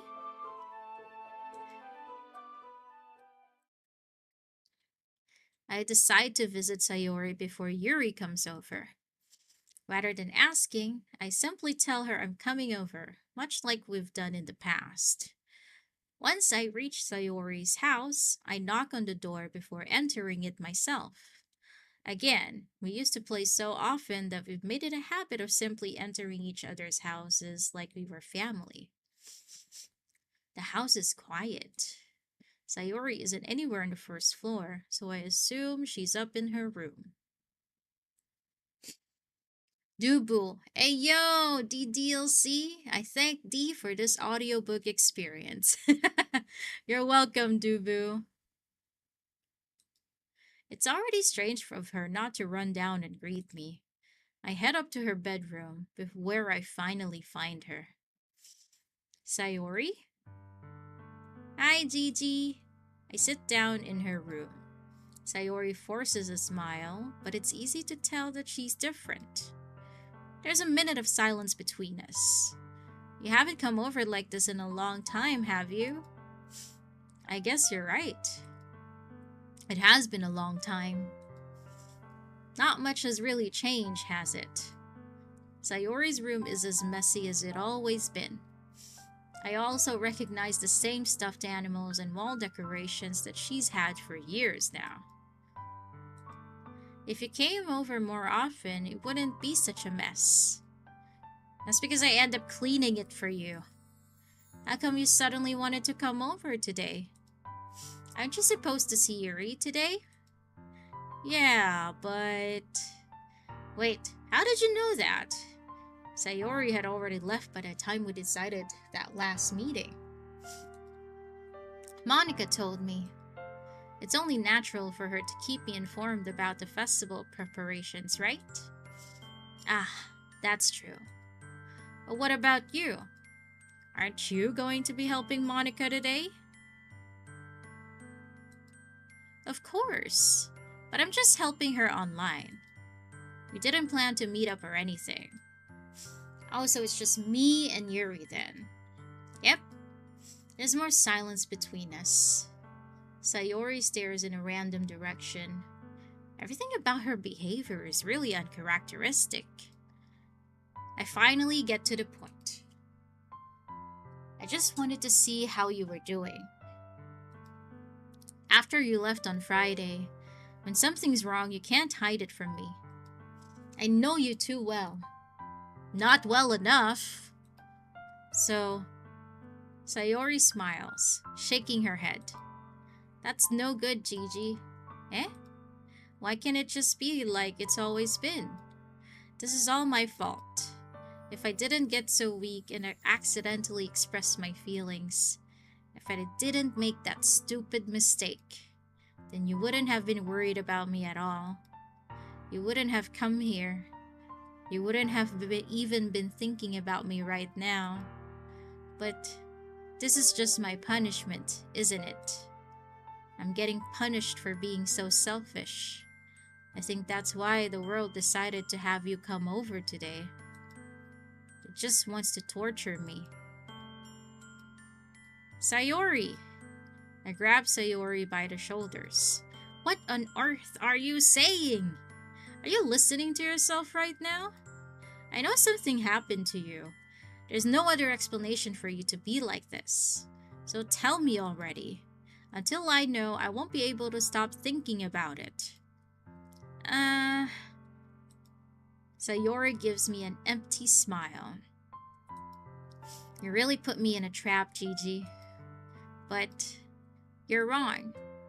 Nothing happened to me. I've always been like this. You're just seeing it for the first time. Seeing what? What are you talking about, Sayori? You're really just going to make me say it, aren't you, Gigi? I guess I have no choice this time. This time? The thing is, I've had really bad depression my whole life. Did you know that? Why do you think I'm late to school every day? Because most days, I can't even find a reason to get out of bed. What reason is there to do anything while I fully know how worthless I am? Oh. We're getting dark. Why go to school? Why eat? Why make friends? Why make other people put their energy and caring to waste by having them spend it on me? That's what it feels like. And that's why I just want to make everyone happy, without anyone worrying about me. I'm in shock. I can't even figure out how to respond. How is it possible that Sayori kept this from me this entire time that I've known her? Did she really want so badly for me to just not think about her? Why, Sayori? Eh? Why is it that you've never told me about this? It almost feels like I've been betrayed as your close friend. Because if I knew, I would have done everything I could to support you. Even if there's only so much that I could do. I would have tried a little bit harder to make every day a little better for you. That's why I'm your friend.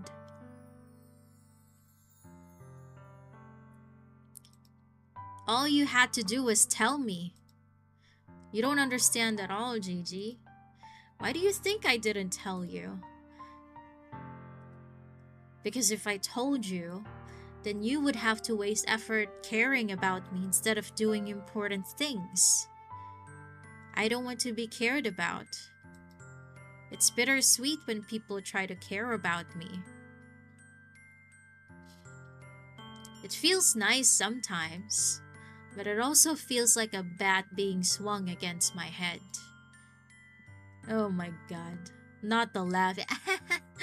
The empty laughed. DDLCer. Oh! Hello, welcome! They said, thanks for playing the game. I am happy it's still up to date. Thank you for stopping by! It's a very interesting game. I'm now becoming even more invested in it now that this is happening. That's why I wanted so badly for you to make friends with everyone else. Helping everyone be happy together is the best thing for me. But then I discovered something else too. Seeing you make friends and get closer with everyone in the club, it feels like a spear going through my heart. So that's why I decided the world just wants to torture me. Every path leads to nothing but hurt. You're right that I don't understand. I don't understand your feelings at all, Sayori. But I don't need to understand. Whatever it takes for me to help you stop hurting, that's what I'll do. No, Gigi. There's nothing. Nothing at all. The only thing that could have helped is if everything could be like it always was. But I was selfish. I finally showed you what a horrible person I am.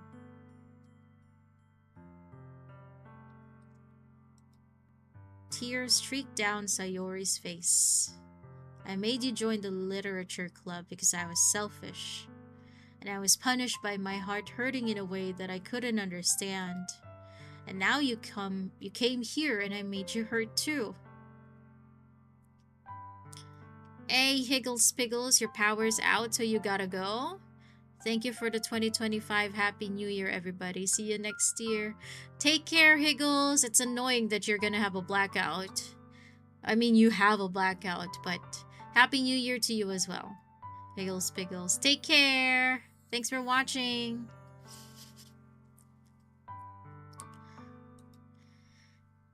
I'm just weak and selfish. That's all I am. That's why I'm going to accept these punishments. Because I deserve every last one. Without thinking, I once again grab Sayori's shoulders. This time, I pull her into a tight embrace. Gigi, Sayori, I don't care if you feel selfish. I'm really happy that you convinced me to join the club. Seeing you every day makes it worthwhile enough. If I make friends with everyone else, then that's just a bonus. But please never underestimate how much I care about you. I wouldn't have it any other way. Sayori isn't hugging me back. Despite my arms being wrapped around her, Sayori's arms remain at her sides. She starts sobbing next to my ear. No, don't do this to me.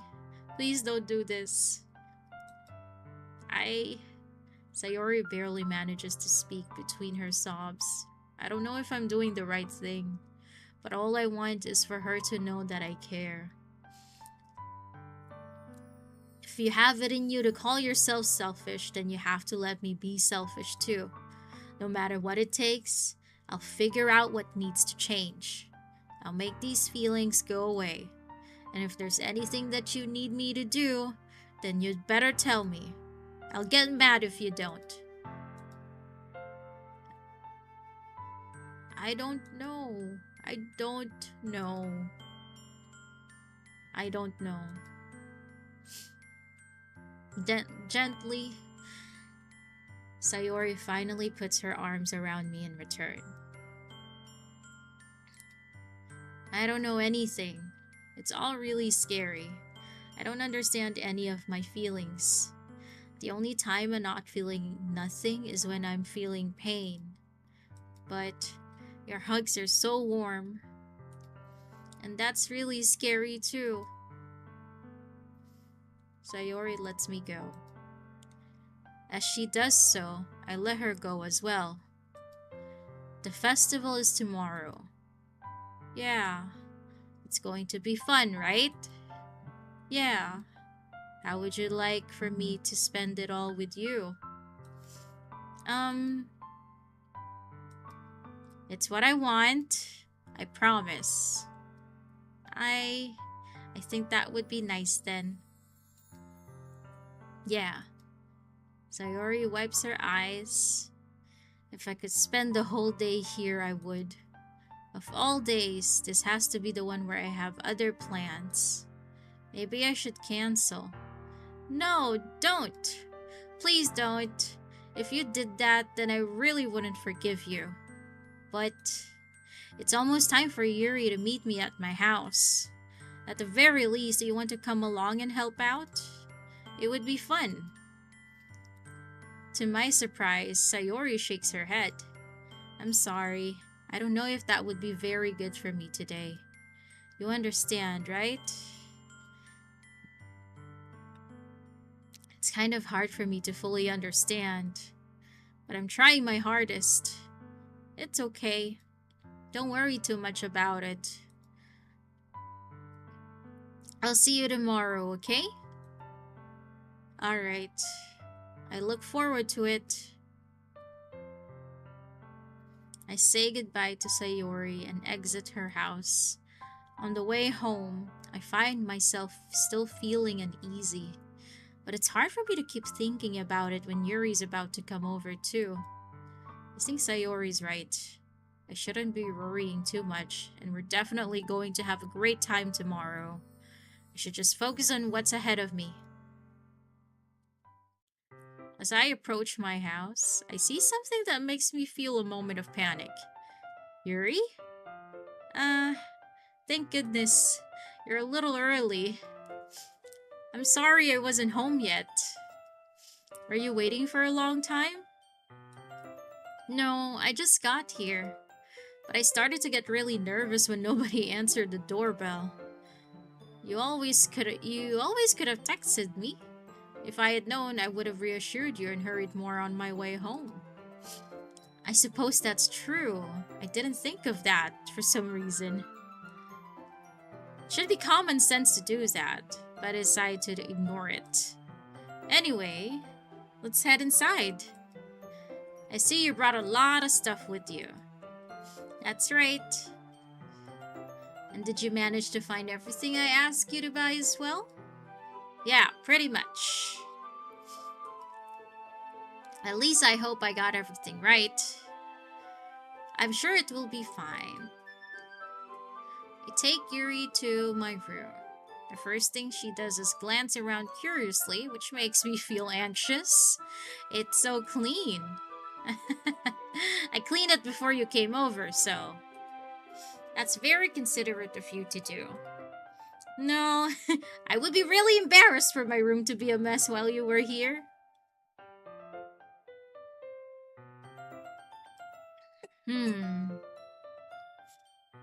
Well, I do enjoy cleaning. I would have gladly helped you clean. That would be even more embarrassing. Wait, don't look in there! I snatched Yuri's which was in the process of opening a desk drawer of mine. I'm sorry. I wasn't thinking for some reason. I was just spacing out. It's fine, it's fine. I let go of Yuri's wrist. She puts both of her hands firmly in her lap, as if making sure she's keeping track of them. So, should we get started? Yes. I have a few things I planned that you can help with. Decorations and other atmospheric enhancements. Atmospheric enhancements? You know, mood lighting, aromatherapy candles. Oh wow, I didn't know you planned on taking it that far. Of course, I want to help take our guests to a faraway place, although many will stop by just out of curiosity, and for cupcakes, I guess. I'm determined to provide an experience that will leave them wanting more.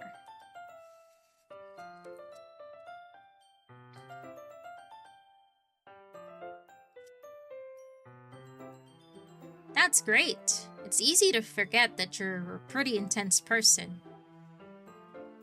Intense? I guess that's the best way to put it. Is that a bad thing? No, not at all. It's something that I like about you, actually. Is that so? That makes me feel relieved. And kind of happy. Yeah, no need to be so anxious. You can relax a little. Relax. I brought some things for relaxation. I was going to use them during the poetry event. Oh yeah? Like what? Let's see. Yuri rummages through her bag. She pulls out a few candles and a wooden cylinder-shaped object. I did some shopping on the way here, so I happen to have these in my bag. I plan to cover the windows in black paper and use the candles to light the room. I think that would be amazing, don't you? Yeah, that would be really neat. What's that wooden thing, though? Oh, this? It's a diffuser for essential oils. How familiar are you with aromatherapy? Not familiar at all. Ah, is that so? It's one of my favorite contributors to a positive atmosphere. Depending on the oils or herbs you choose, you can change the mood of the air itself. You can feel it permeate through your body.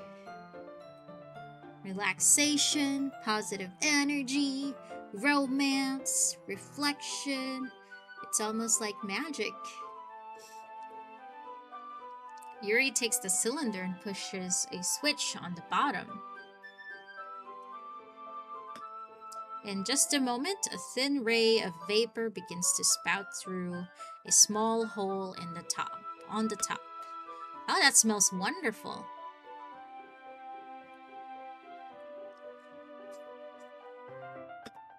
What kind of mood is that one for? This is a jasmine essential oil. Smells a little sweet and flowery, right? Yeah, that's a good way to describe it. I chose jasmine for the event because it provides more than relaxation. Jasmine enhances your emotions and helps you feel them flow through your body. You feel warmer and your heart pounds more heavily. Don't you think that will be perfect for sharing our poems? It does sound suitable. But you seem to know a lot about this, so I'll trust your opinion with anything. Yuri smiles gently, clearly enjoying herself. She again reaches into her bag and pulls out several spools of thin ribbon. What are those for?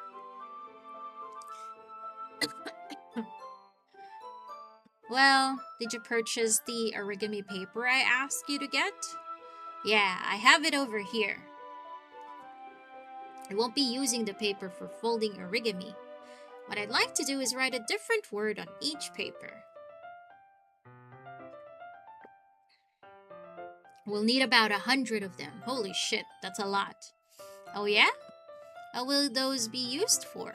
Well, I'm going to cut pieces of ribbons to hang from the doorway of the classroom. Then we can fasten the paper onto the ribbons to create a doorway curtain. Oh, wouldn't that be beautiful? It would also catch the eye of those passing by the room. It may attract some to peek inside. That's really creative. I had no idea you'd be so good at this, Yuri. Is that so? Well, I suppose I do get a little intense, as you'd put it. Yuri giggles with red cheeks. Is it just me, or is she more relaxed when it's just the two of us? And maybe it's the excitement she feels from sharing something she enjoys. Here's a marker, GT. You can write any characters you want. I'll help you once I finish cutting the ribbons. Alright. Sitting on the floor together, the two of us get to work. I carefully draw a different character on each paper, doing my best to manage my bad handwriting. What act are we currently on, Dubu? I don't know. I have no idea. How long is this game anyway? It says here 4 to 5 hours. But I don't know. It doesn't look like it's gonna end anytime soon, but maybe I'm wrong. Yuri unravels a long strand of red ribbon to her desired length. Then she reaches into her bag once more and pulls out a pocket knife. Eh? The knife is strangely beautiful. Wow, beautiful though. The silver handle has an intricate pattern of waves etched into it. Really? I still have a lot to do, Brandon? Okay.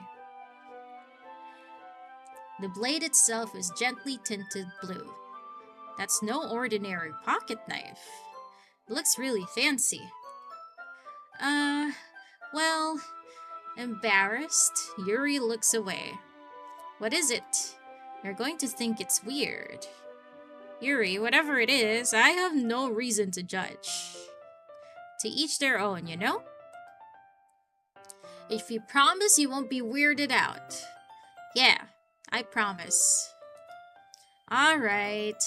The thing is, I'm kind of into knives. Oh my god.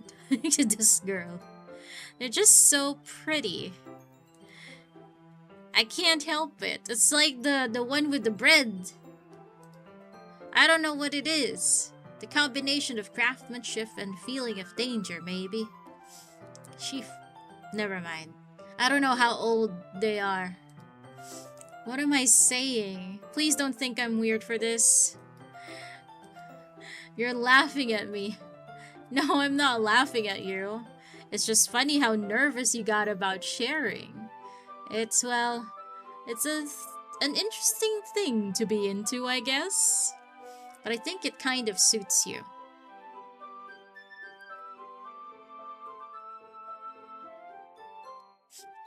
This is why you have trouble sharing your fascination with knives, Dubu. I mean, You do you, you know? And it's a great way to protect yourself. I probably should have one too. Suits me? Yeah, it's kind of intense. Ah, yeah. Besides, it's a really cool looking knife. I can't deny that.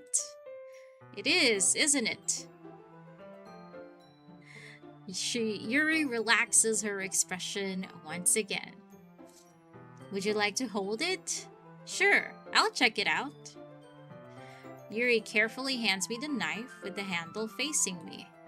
I take it and turn it around in my hands. It feels heavy and extremely solid. Where do you even get a knife like this? Curious of its sharpness, I feel the point of the knife with my index finger. Ow!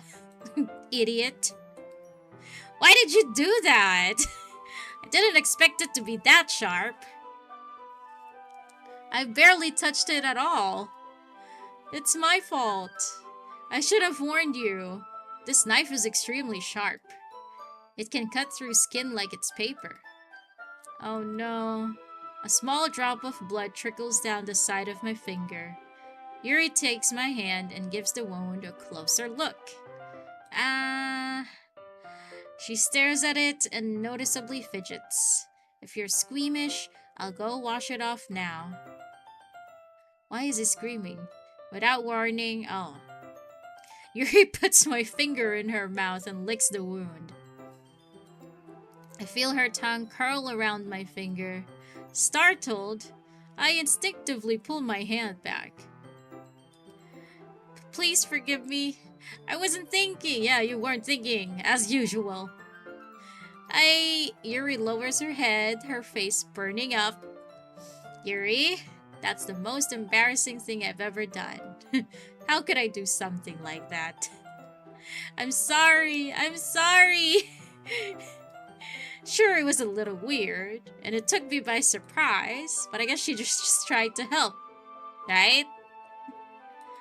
Right? Yuri, I think you're overreacting a little. She doesn't lift her head. What if she doesn't recover from this for the rest of the afternoon? Alright, you know what? This might be a stupid thing to do, but I do it anyway. What are you doing? I take Yuri's hand. Oh my god! And lick her index finger in return! What is this? Hello?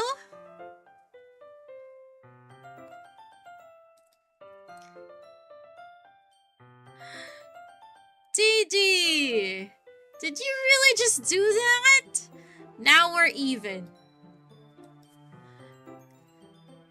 Yuri just looks at me like I did something wrong.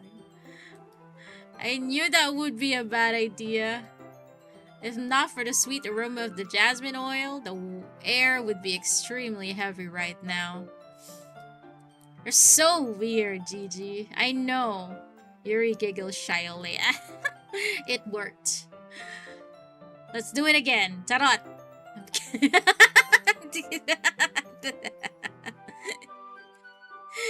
Oh god. Hey, what's up, Sessin? Happy New Year. Happy New Year to you and your family too.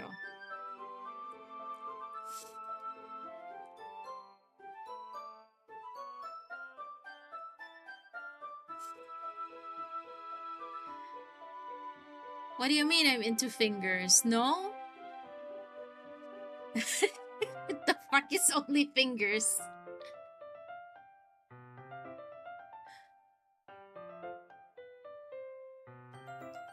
Eh? You're calling me weird? I have no response to that. Where do you keep your bandages? I don't think I need one actually. It was a tiny cut. Look, it already stopped bleeding. I see. That's relieving. The tension is quickly lifted. We each resume our respective activities. You know what? This is actually great for me to do. Because I just saw Dubu's message. He said he stopped watching a few minutes back and treated the stream as an audiobook. And the reason I say that it's really good that I'm doing this is because I'm planning on pushing through with my teaching channel. And I am thinking of, and basically it's gonna be mostly voiceover, because I wanna the idea is I want to try to help people's listening skills with there. So I'll be doing a lot of voiceovers there. So this is kind of like practice for me. Although the scripts that I'm writing are very short. Not actual audiobooks, Ewan, but they're gonna be videos where I read short stories or poems, and then I'm also gonna be I've started writing scripts for what do you call this? I've started writing scripts for kind of like a podcast too, where I share my own experiences. And the idea of that is just so that the students can practice improving their listening skills, because a lot of them have a hard time improving that, because most of movies, shows, the actors speak too fast and they can't keep up. So as a way to help them with the practice, they can listen to my videos and try to answer the questions that I'll be posting there or something. Maybe that's the idea. So I'm gonna be recording a lot of my voice then this 2026. Yeah. Anyway, I just wanted to share.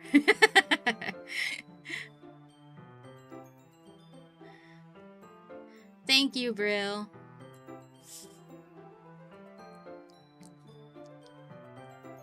You want me to read you a bedtime story? Do you want me to put like a membership a membership here in my streaming channel? I would do that actually. It seems fun. I like reading, to be honest. Although I think I'm lacking practice with it. Anyway, I'm sorry. I got distracted. Let's go back to this. I watch Yuri's knife cut through the ribbon like it's nothing but air. Meanwhile, I continue to make progress on the paper. After we finish attaching the paper to the ribbons, we lay them all out side by side.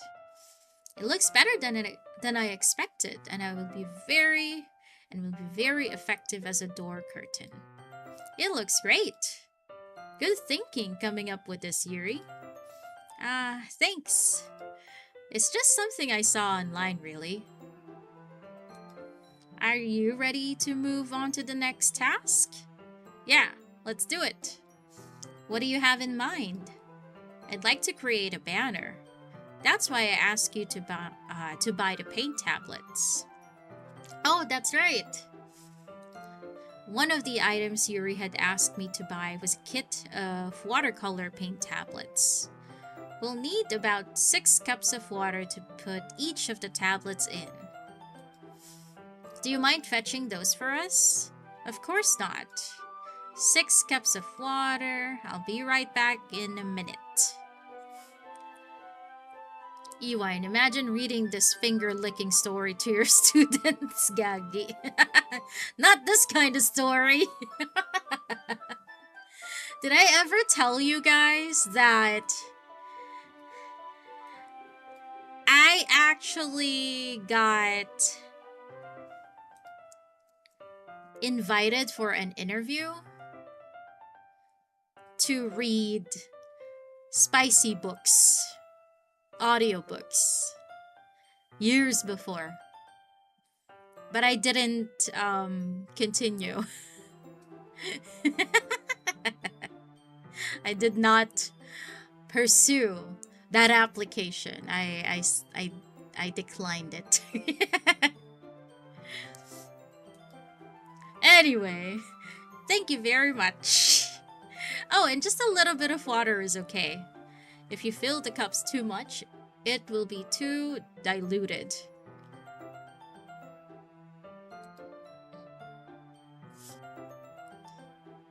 Yeah, I saw a job posting that they were looking for someone to um, read the the books that they have, and so I applied for it. And when I got the interview, and they said they really liked my voice, they explained and want to continue with my application, and but explained that the books that I'll be reading are spicy books. Yeah. And I was like, oh, I don't know about that. Maybe I should have accepted it because the pay was pretty good, honestly.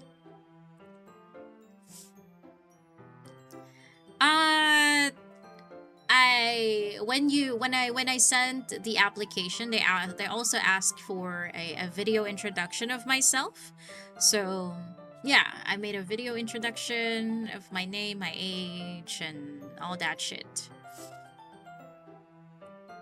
And they're like, "Oh, we like your voice. Love the way you speak."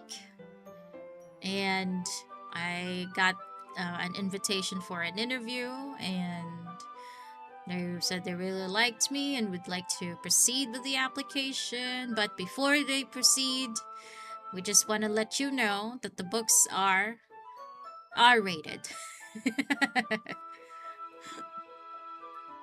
For adults.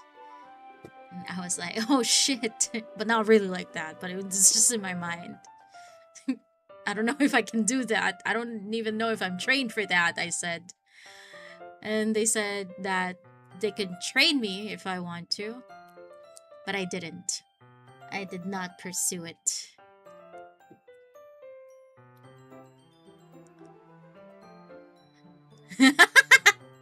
Oh, we love your voice. Here, read some porn. Oh, God. Anyway. Let us continue. Taking Yuri's advice, I decide to use small plastic bathroom cups rather than full-size glasses.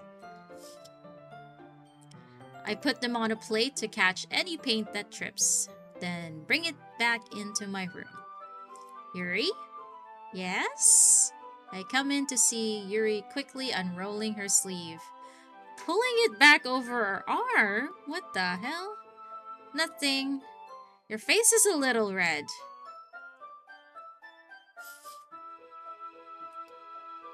Is it too hot in here or anything? What was she doing? No, not at all. There's nothing wrong, so... Let's mix the paint. Yuri hurriedly dismisses me and takes it upon herself to unwrap the tablets, dropping them into the cups. So, I thought we would do something simple that would look very nice. I'd like to paint gradient across the banner. Oh, that actually sounds good. Starting with the colors for sunrise, then daytime, then sunset and nighttime. Once it dries, I'll write an inspirational quote across the banner. We can hang it on the wall behind the podium or the podium at the front of the classroom.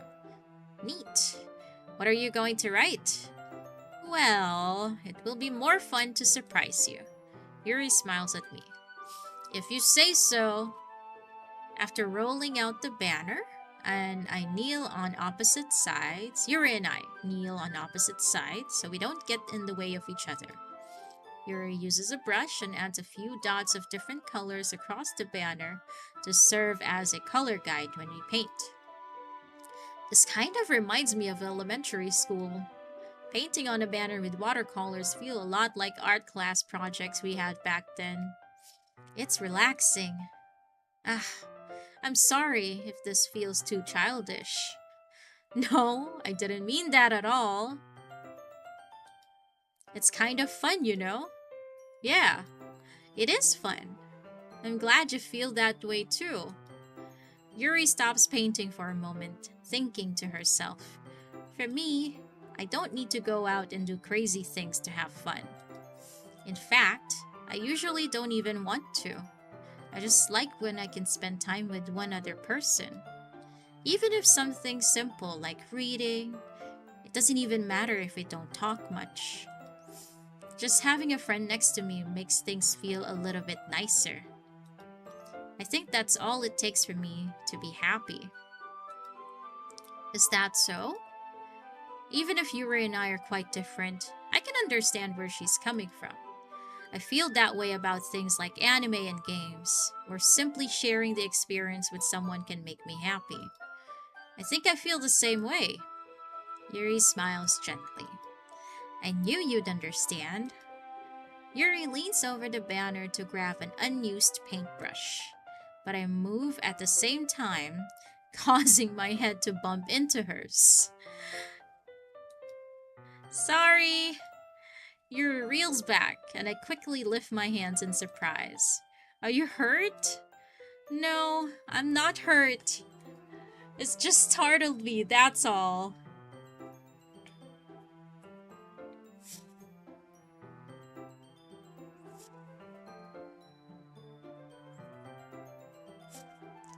Ewine, maybe in another universe, Gigi accepted that request.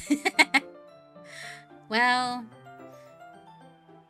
I'm not closing the opportunity of doing that, if you ask me, actually. Back then, I was not that open to it because of my ex. But I was kind of interested in it. So who knows, maybe if I do get an opportunity again, I'll accept it. Universe 69, Brandon. Dude, but what time am I gonna end the stream? Just asking, don't mind me. As Katito Mike said earlier in chat, please, if you can, don't stop here. I might need to stop here soon because Shin is about to end his stream. And we are going to play Project Zomboid as well. Anyway, let's go back. Sorry, I should have asked you to get it for me. It's not your fault. Your face! There are droplets of paint on Yuri's face and neck. Oh, is there something on my face? Yeah, I accidentally got paint on you. It's totally my fault. I'll get a towel right away. I rush out and fetch a small towel, then I dampen it with hot water. I return to my room and kneel back down in front of her. Here. I pat down Yuri's face and neck with the towel. Hoy. Bakit may ano? Bakit may sound effect na ganyan? Is something wrong? It's hot. I just didn't expect it. Sorry. I didn't want to use cold water. Having finished, I start to retract my hand. But Yuri suddenly holds my wrist. Wait. Eh? Just for a little longer. Ang landi ni Yuri. Yuri is so it's crazy. It feels really nice. I keep my hand still against Yuri's neck. She looks into my eyes. It's an intense expression that I recognize from when she reads her books. Almost as if she's lost in a daze. Enveloped by her own thoughts. She breathes gently, half through slightly parted lips. What is happening? Bro is not getting it! God damn, man! Get your head in the game! Is it the aroma of the jasmine oil giving me this dizzy feeling? Yuri's gentle fingers wrapped around my wrist send a tingling sensation through my arm. And suddenly, her face seems to be much closer to mine than it was just a moment ago. Yuri slowly pulls away. Why are you pulling away now? Sorry. I've been feeling a little lightheaded today. I didn't mean to space out. It's fine. God damn it. The moment is over as soon as it began. Yuri picks up her brush again, but her movements seem clumsier, like she's unable to focus. I remain silent, forced to ignore the event that just transpired. I hesitantly retrieve my own brush and continue following Yuri's example. Oh yeah, for sure, Brill. Yuri is spicy. That should do it. I finish filling the night sky with white dots that look like stars. Looking at the banner as a whole, it's very pretty and natural looking. I think it came out better than I expected. I'm really happy with the results. Me too. Are you going to add the lettering now? Not yet. It needs to dry first. That's true. But won't that take a while? Well, perhaps it would be best to leave it here, then have you bring it in the morning. I can do the lettering in the classroom before our event starts. Is that okay? Ewine, is this how you romance? I mean, it's a possibility. That's totally fine. Wonderful. In that case, I don't think there's anything more for us to do here. Phew. You say that like you're glad it's over. Was I wrong to assume that you were at least enjoying yourself a little bit? No, it's not that. I'm just glad that we managed to get everything done. I see. I am too. I was a little concerned about time. I need to start making dinner soon. So you don't have any time left? I was secretly hoping we would have extra time after finishing the work. Well, Yuri thinks to herself. I think it would be too irresponsible of me to wait much longer. I'm sorry. I was hoping there would be more time as well. It's probably my fault. Sorry for being such a slow worker. No, it's not your fault at all. And the important thing is that we got everything done, right? Yeah. So, I shouldn't be disappointed or anything. Gathering all her things, Yuri seems to look a little downcast. I understand why. It sounded like she rarely gets the opportunity to spend time with friends in a relaxed environment. But that doesn't mean this is the last chance it can happen. Once Yuri packs up, I walk her out the door, the front door. Thank you very much for having me today. No problem. I'm glad I was able to help. Just let me know if there's anything else you need me to bring tomorrow. I will. Well then. Yuri fidgets. I guess I'll see you tomorrow. Wait! I kind of say that without thinking. About today. It's fine that we didn't have as much time as we wanted, because we can do this again. Whenever you want. You can come over or we can go out somewhere. I forgot you don't like going out much. As I stumble over my words, Yuri simply smiles bashfully. Anyway, you know what I'm trying to say, so... You're very thoughtful, Gigi. Yuri takes a step closer to me, then briefly squeezes my hand. Oh my god. They held hands, guys! I kind of like that about you. Well, how am I supposed to respond to that? But I don't even got a chance to as Yuri suddenly pulls back. Sayori? Eh? Hi, Gigi. Sayori! Just now, we weren't... It's okay, Gigi. I just stopped by to say hi. Um, well, it's nice to see you. I'm sorry, but I'm already on my way to leave. Oh, really? That's too bad. I'm sorry. But we'll all be together at the festival tomorrow, so that's fine, right? Of course, Sayuri beams. Yeah, so I'll see you tomorrow. Clearly embarrassed, Yuri hurries off. Sayori waves goodbye after her. Sayori, I thought you didn't want to come over today. Well, I tried staying in my room, but my imagination was being really mean to me. So I had to come here and see it for myself. See what? What are you talking about? You know, how much fun you were having with Yuri? And how close you got to her? Makes me really happy. Why are you saying that with tears? And you've made such good friends. That's all that matters to me.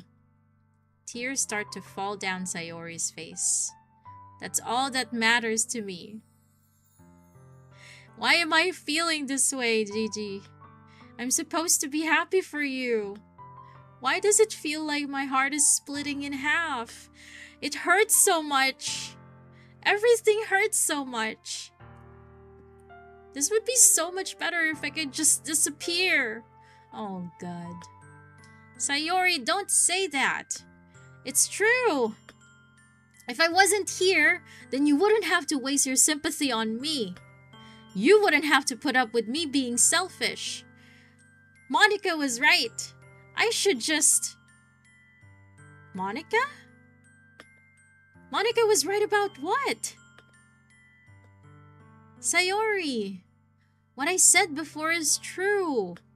I'm not going to let this continue.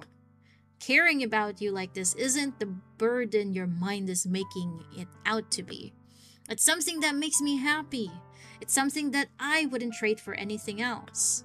So even if it takes an entire lifetime, I'm going to be by your side until you don't feel any more pain. But... Sayori looks away. I put a hand on her shoulder to reassure her. I'm scared. I'm really scared. What are you scared of, Sayori? I'm scared that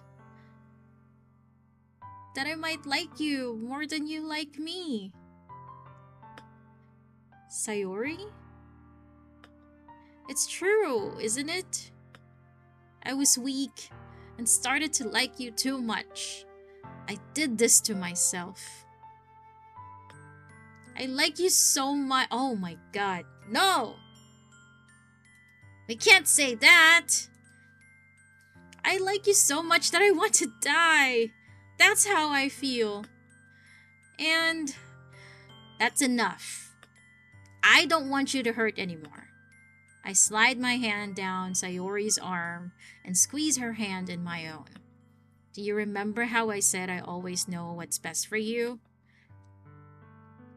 Do you still believe me? Wordlessly, Sayori nods.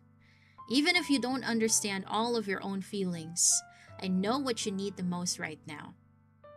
And that's what I'm going to give you. Oh, God! Oh, my... Oh. Hello? Guys?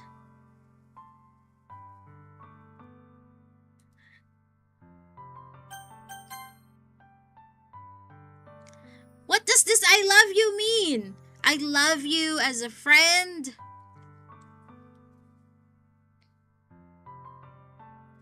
Oh, God.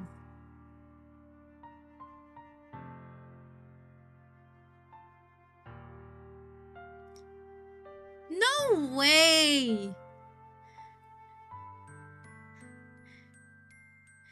We can't lie.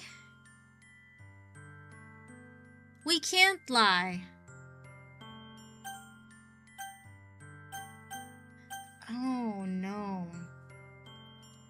God damn it. I can't lie. You'll always be my dearest friend.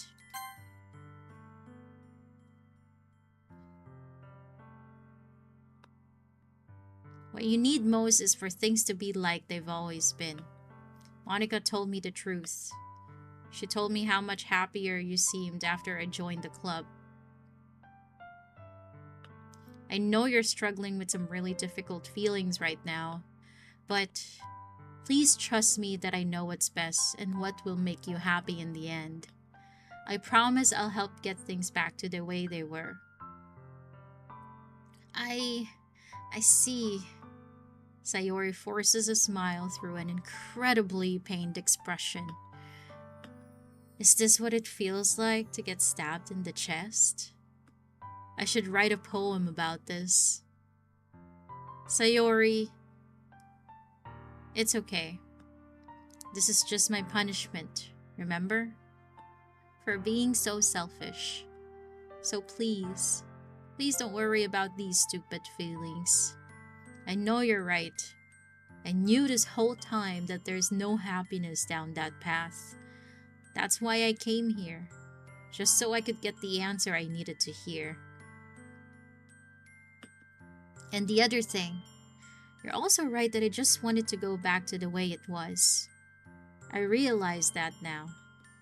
You really do know me better than anyone, Gigi. I'll trust you with anything. Anything at all. So, Sayori's smile finally breaks. All of a sudden, she turns around and drops to her knees. Oh, she screamed. Clutching her head with both hands, she screams as loudly as she can. I'm so shocked that I don't know how to react. Sayori looks over her shoulder and flashes me one more weak smile before turning around and running off. Why? Sayori! I'm left helplessly standing in front of my house. Good night, whiners. Why am I feeling so horrible about this? There's nothing more that I could have done. The most I can do is support Sayori through her feelings and help her on the path that's right. But I'm having as much trouble understanding Sayori's feelings as she is. Even though I can comfort her, I keep wondering if I should be doing something more or something different. I know these thoughts will continue to plague me until things are back to the way they were. I'm going to give it everything I've got. Sayori will always be my dearest friend, and I'll do whatever it takes to put a smile on her face every day. I'm glad. I think I like that choice. It's the day of the festival.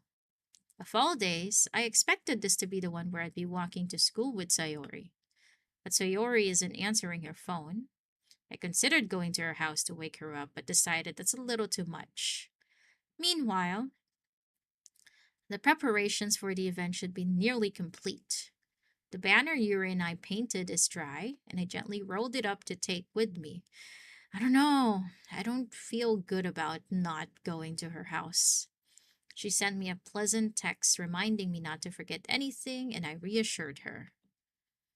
Funnily enough, I probably feel the same way as Natsuki about the event.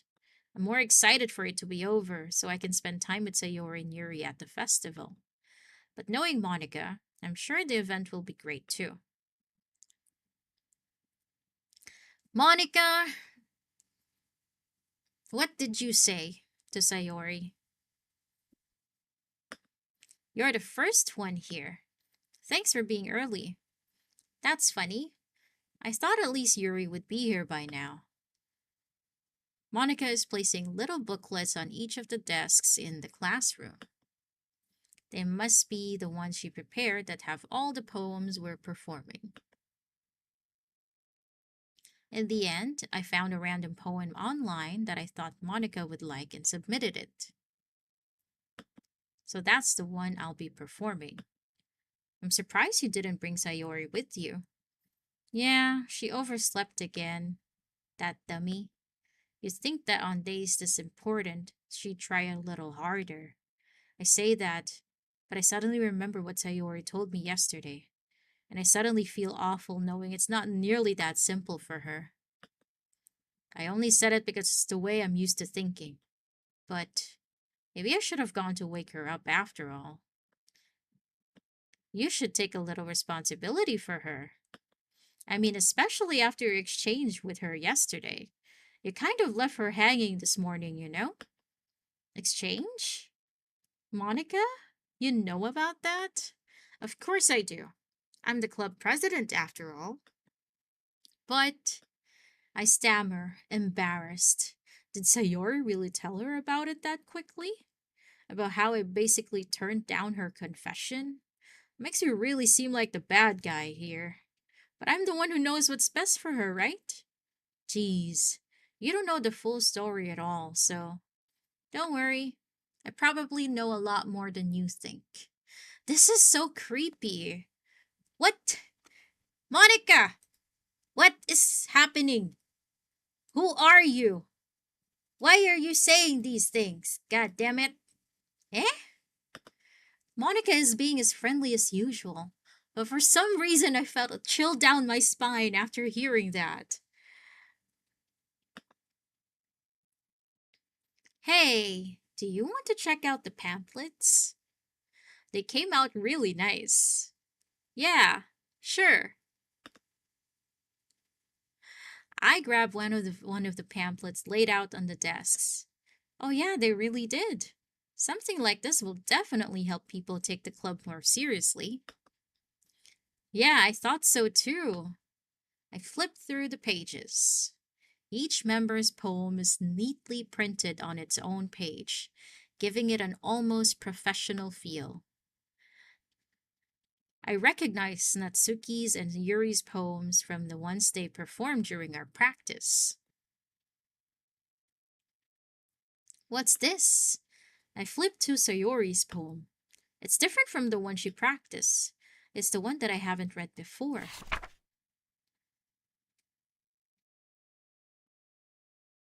Get out of my head.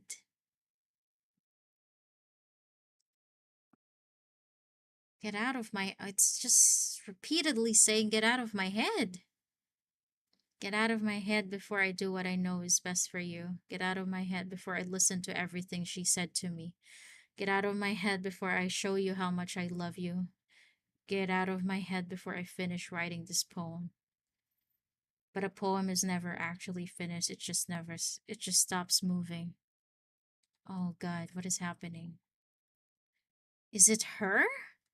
Who? She said she. What is this? Reading to the poem, I get a pit in my stomach. Gigi? What's wrong? Nothing. This poem feels completely different from everything else Sayori's written. But more than that, I changed my mind. I'm going to get Sayori, so... Ah, well, alright. Try not to take too long, okay?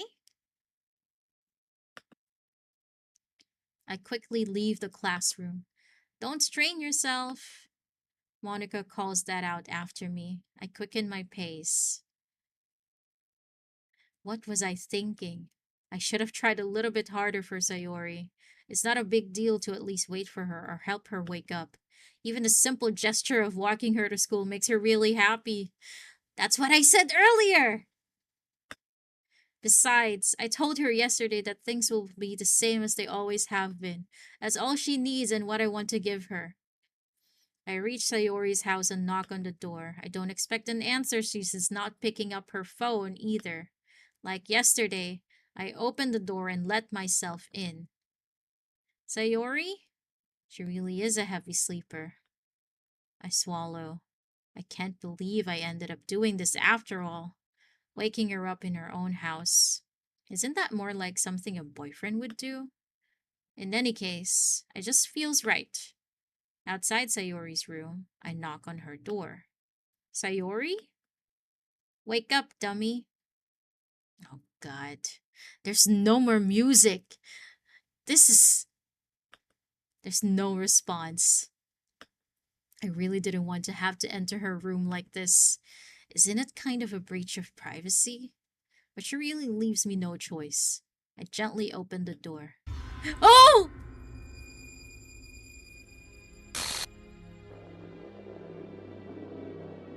Oh my god. Oh my god. What is happening?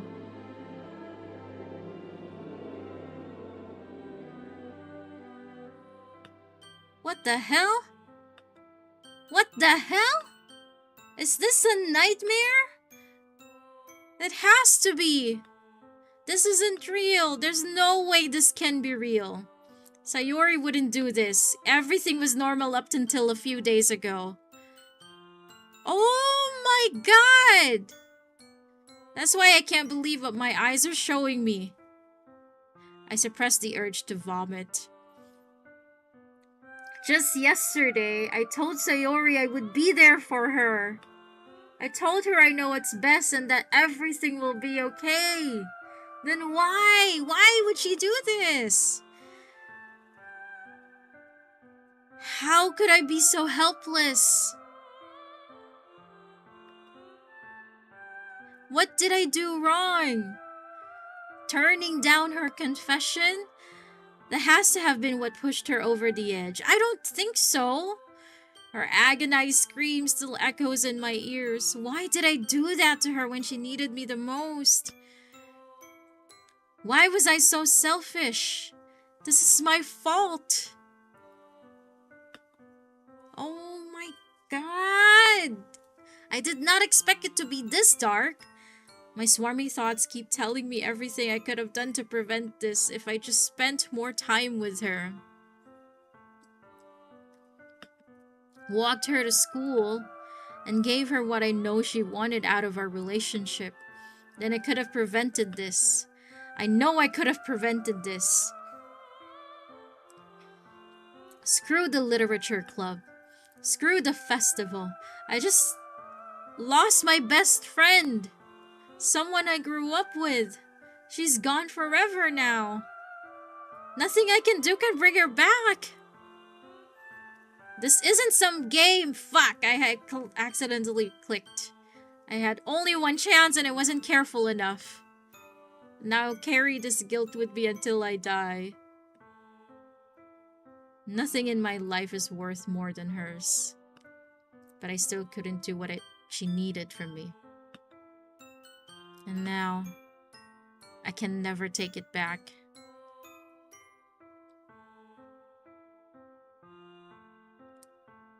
Con, bro really left her hanging? God damn it. Sky Knight, when did this game turn out like this? Like, I don't know, 40 minutes ago?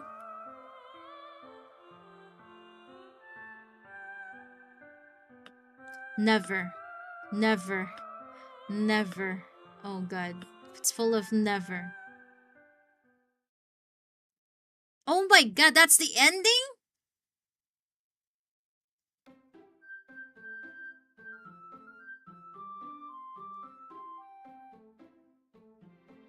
What the? Why is her... What? Why is her character?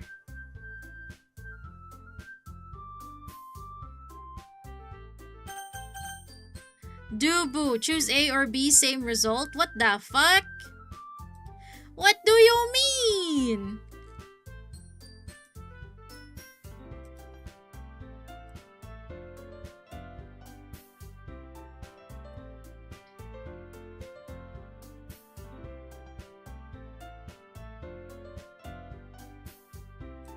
That's it?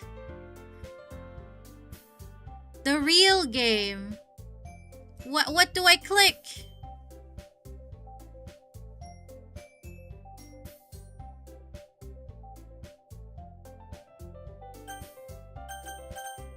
Is it the load game?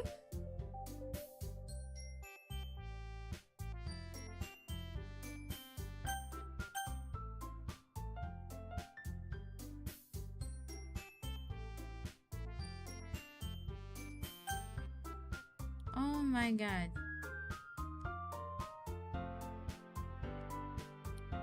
So, it's the load game, right? God damn.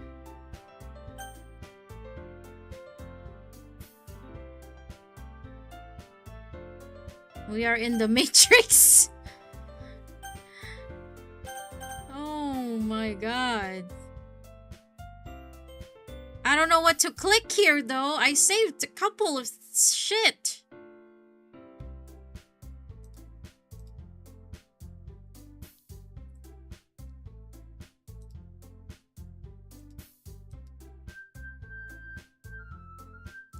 Hey, what's up, Yuri? I'm gonna just click this. Oh, what the?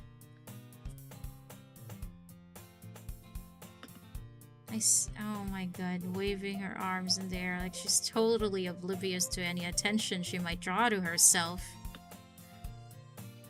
And they've been good friends since we were children. The kind of friend you'd never see yourself making today. It just kind of works out because you've known each other for so long. What the fuck, game? We used to walk to school together on days like this, but starting around high school, she would oversleep more and more frequently, and I would get tired of waiting up. But if she's going to chase after me like this, I almost feel better off running away.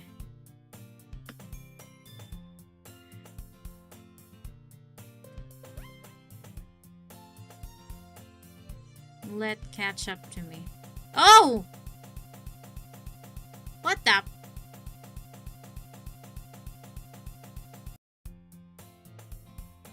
What the? Meanwhile, alone? Or something like that. But I have no motivation to join any clubs. I'm perfectly content by just getting by on the average while spending my free time on games and anime. There's always the anime club, but it's not like there would be any girls in it anyway. The game says I need to buy a new GPU. The school day is as ordinary as ever, and it's over before I know it. I stare blankly at the wall looking for an ounce of motivation. Clubs. There really aren't any that interest me. Besides, most of them would probably be way too demanding for me to want to deal with. I guess I have no choice but to start with the anime club. Didi? Oh! Monica? Oh my goodness, I totally didn't expect to see you here. You're a weirdo, Monica! It's been a while, right? Yeah, it has. Monica smiles sweetly. We do know each other. Well, we rarely talked, but we were in the same class last year. Monica was probably the most popular girl in class. Smart, beautiful, athletic, basically completely out of my league. So having her smile at me so genuinely feels a little...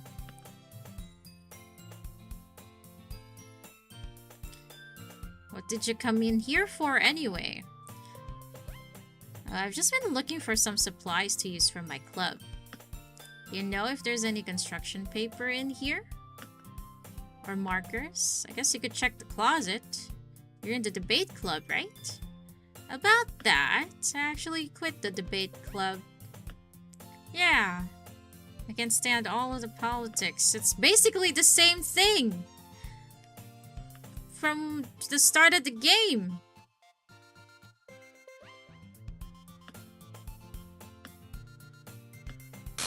Oh my god. Literature? It's kind of dull. It's kind of embarrassing, but there's only 3 of us so far. She deleted! Did she delete? Oh my god. Not boring at all. Really? Yeah, it's funny, right? She always insists that manga is literature too. She's not wrong, I guess. She? Gigi? By any chance, are you still looking for a club to join?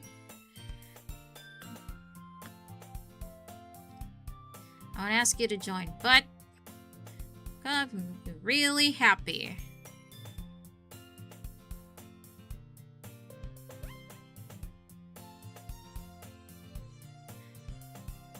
What the fuck is going on? What do I have to play it all over again? Like, what do I do?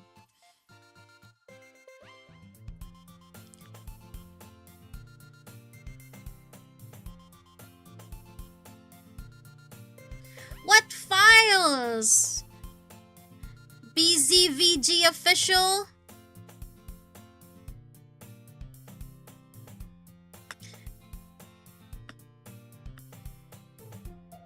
Oh, God.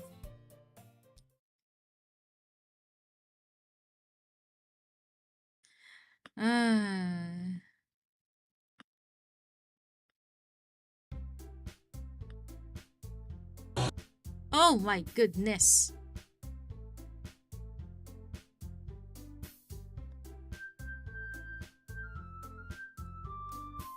It's just them. Sayori isn't here.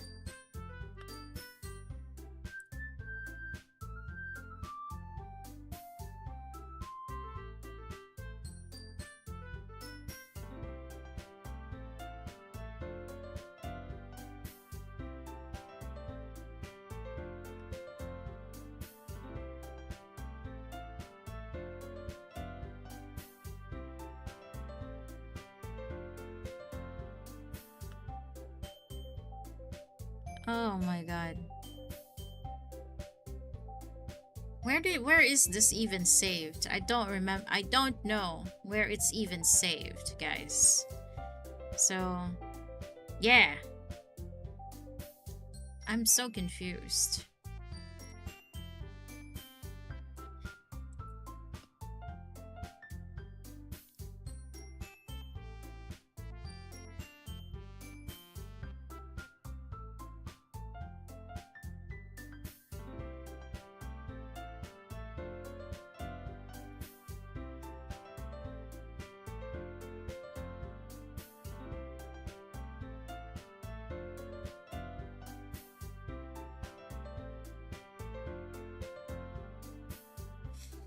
Oh god.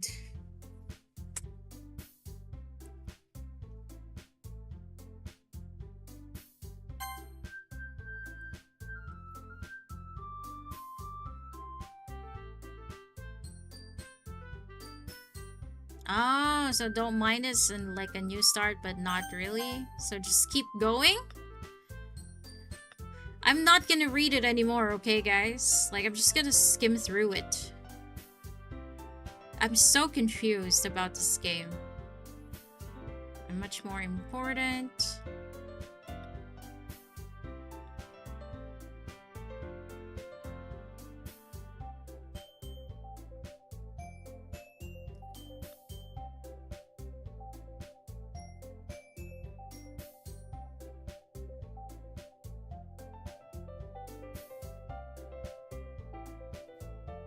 Gave us permission.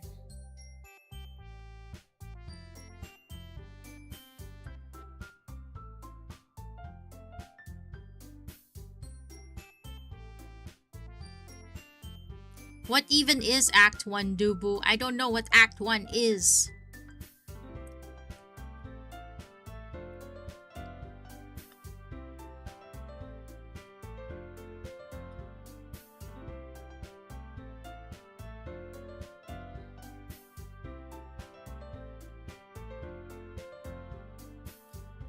Oh, I am though.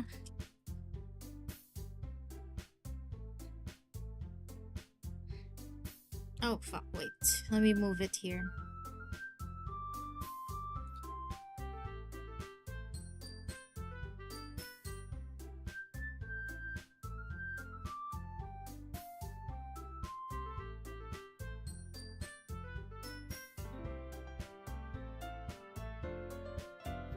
Oh, okay. I see.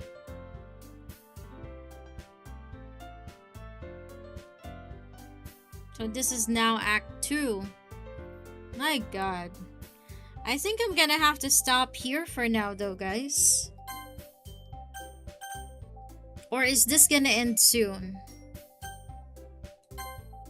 Oh, it's a new. Okay. Never mind. I'll save it here.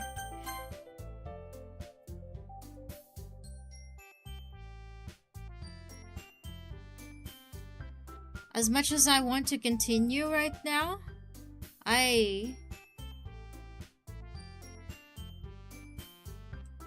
No worries, Dubu. You're okay.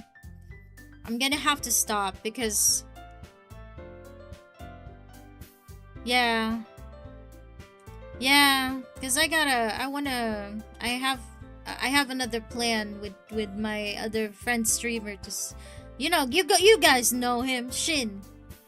Yeah, but we will continue this game probably later because I am intrigued of what the fuck is going on.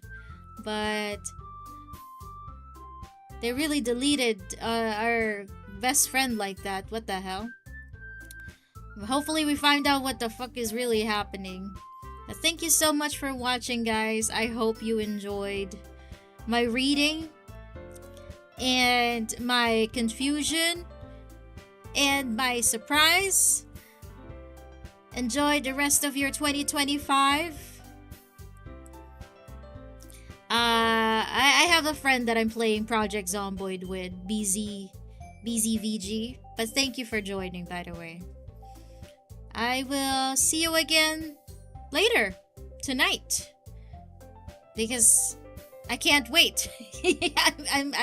That's it. I'm gonna stream later again. I was wondering about it, but I guess it's official now. Take care, guys.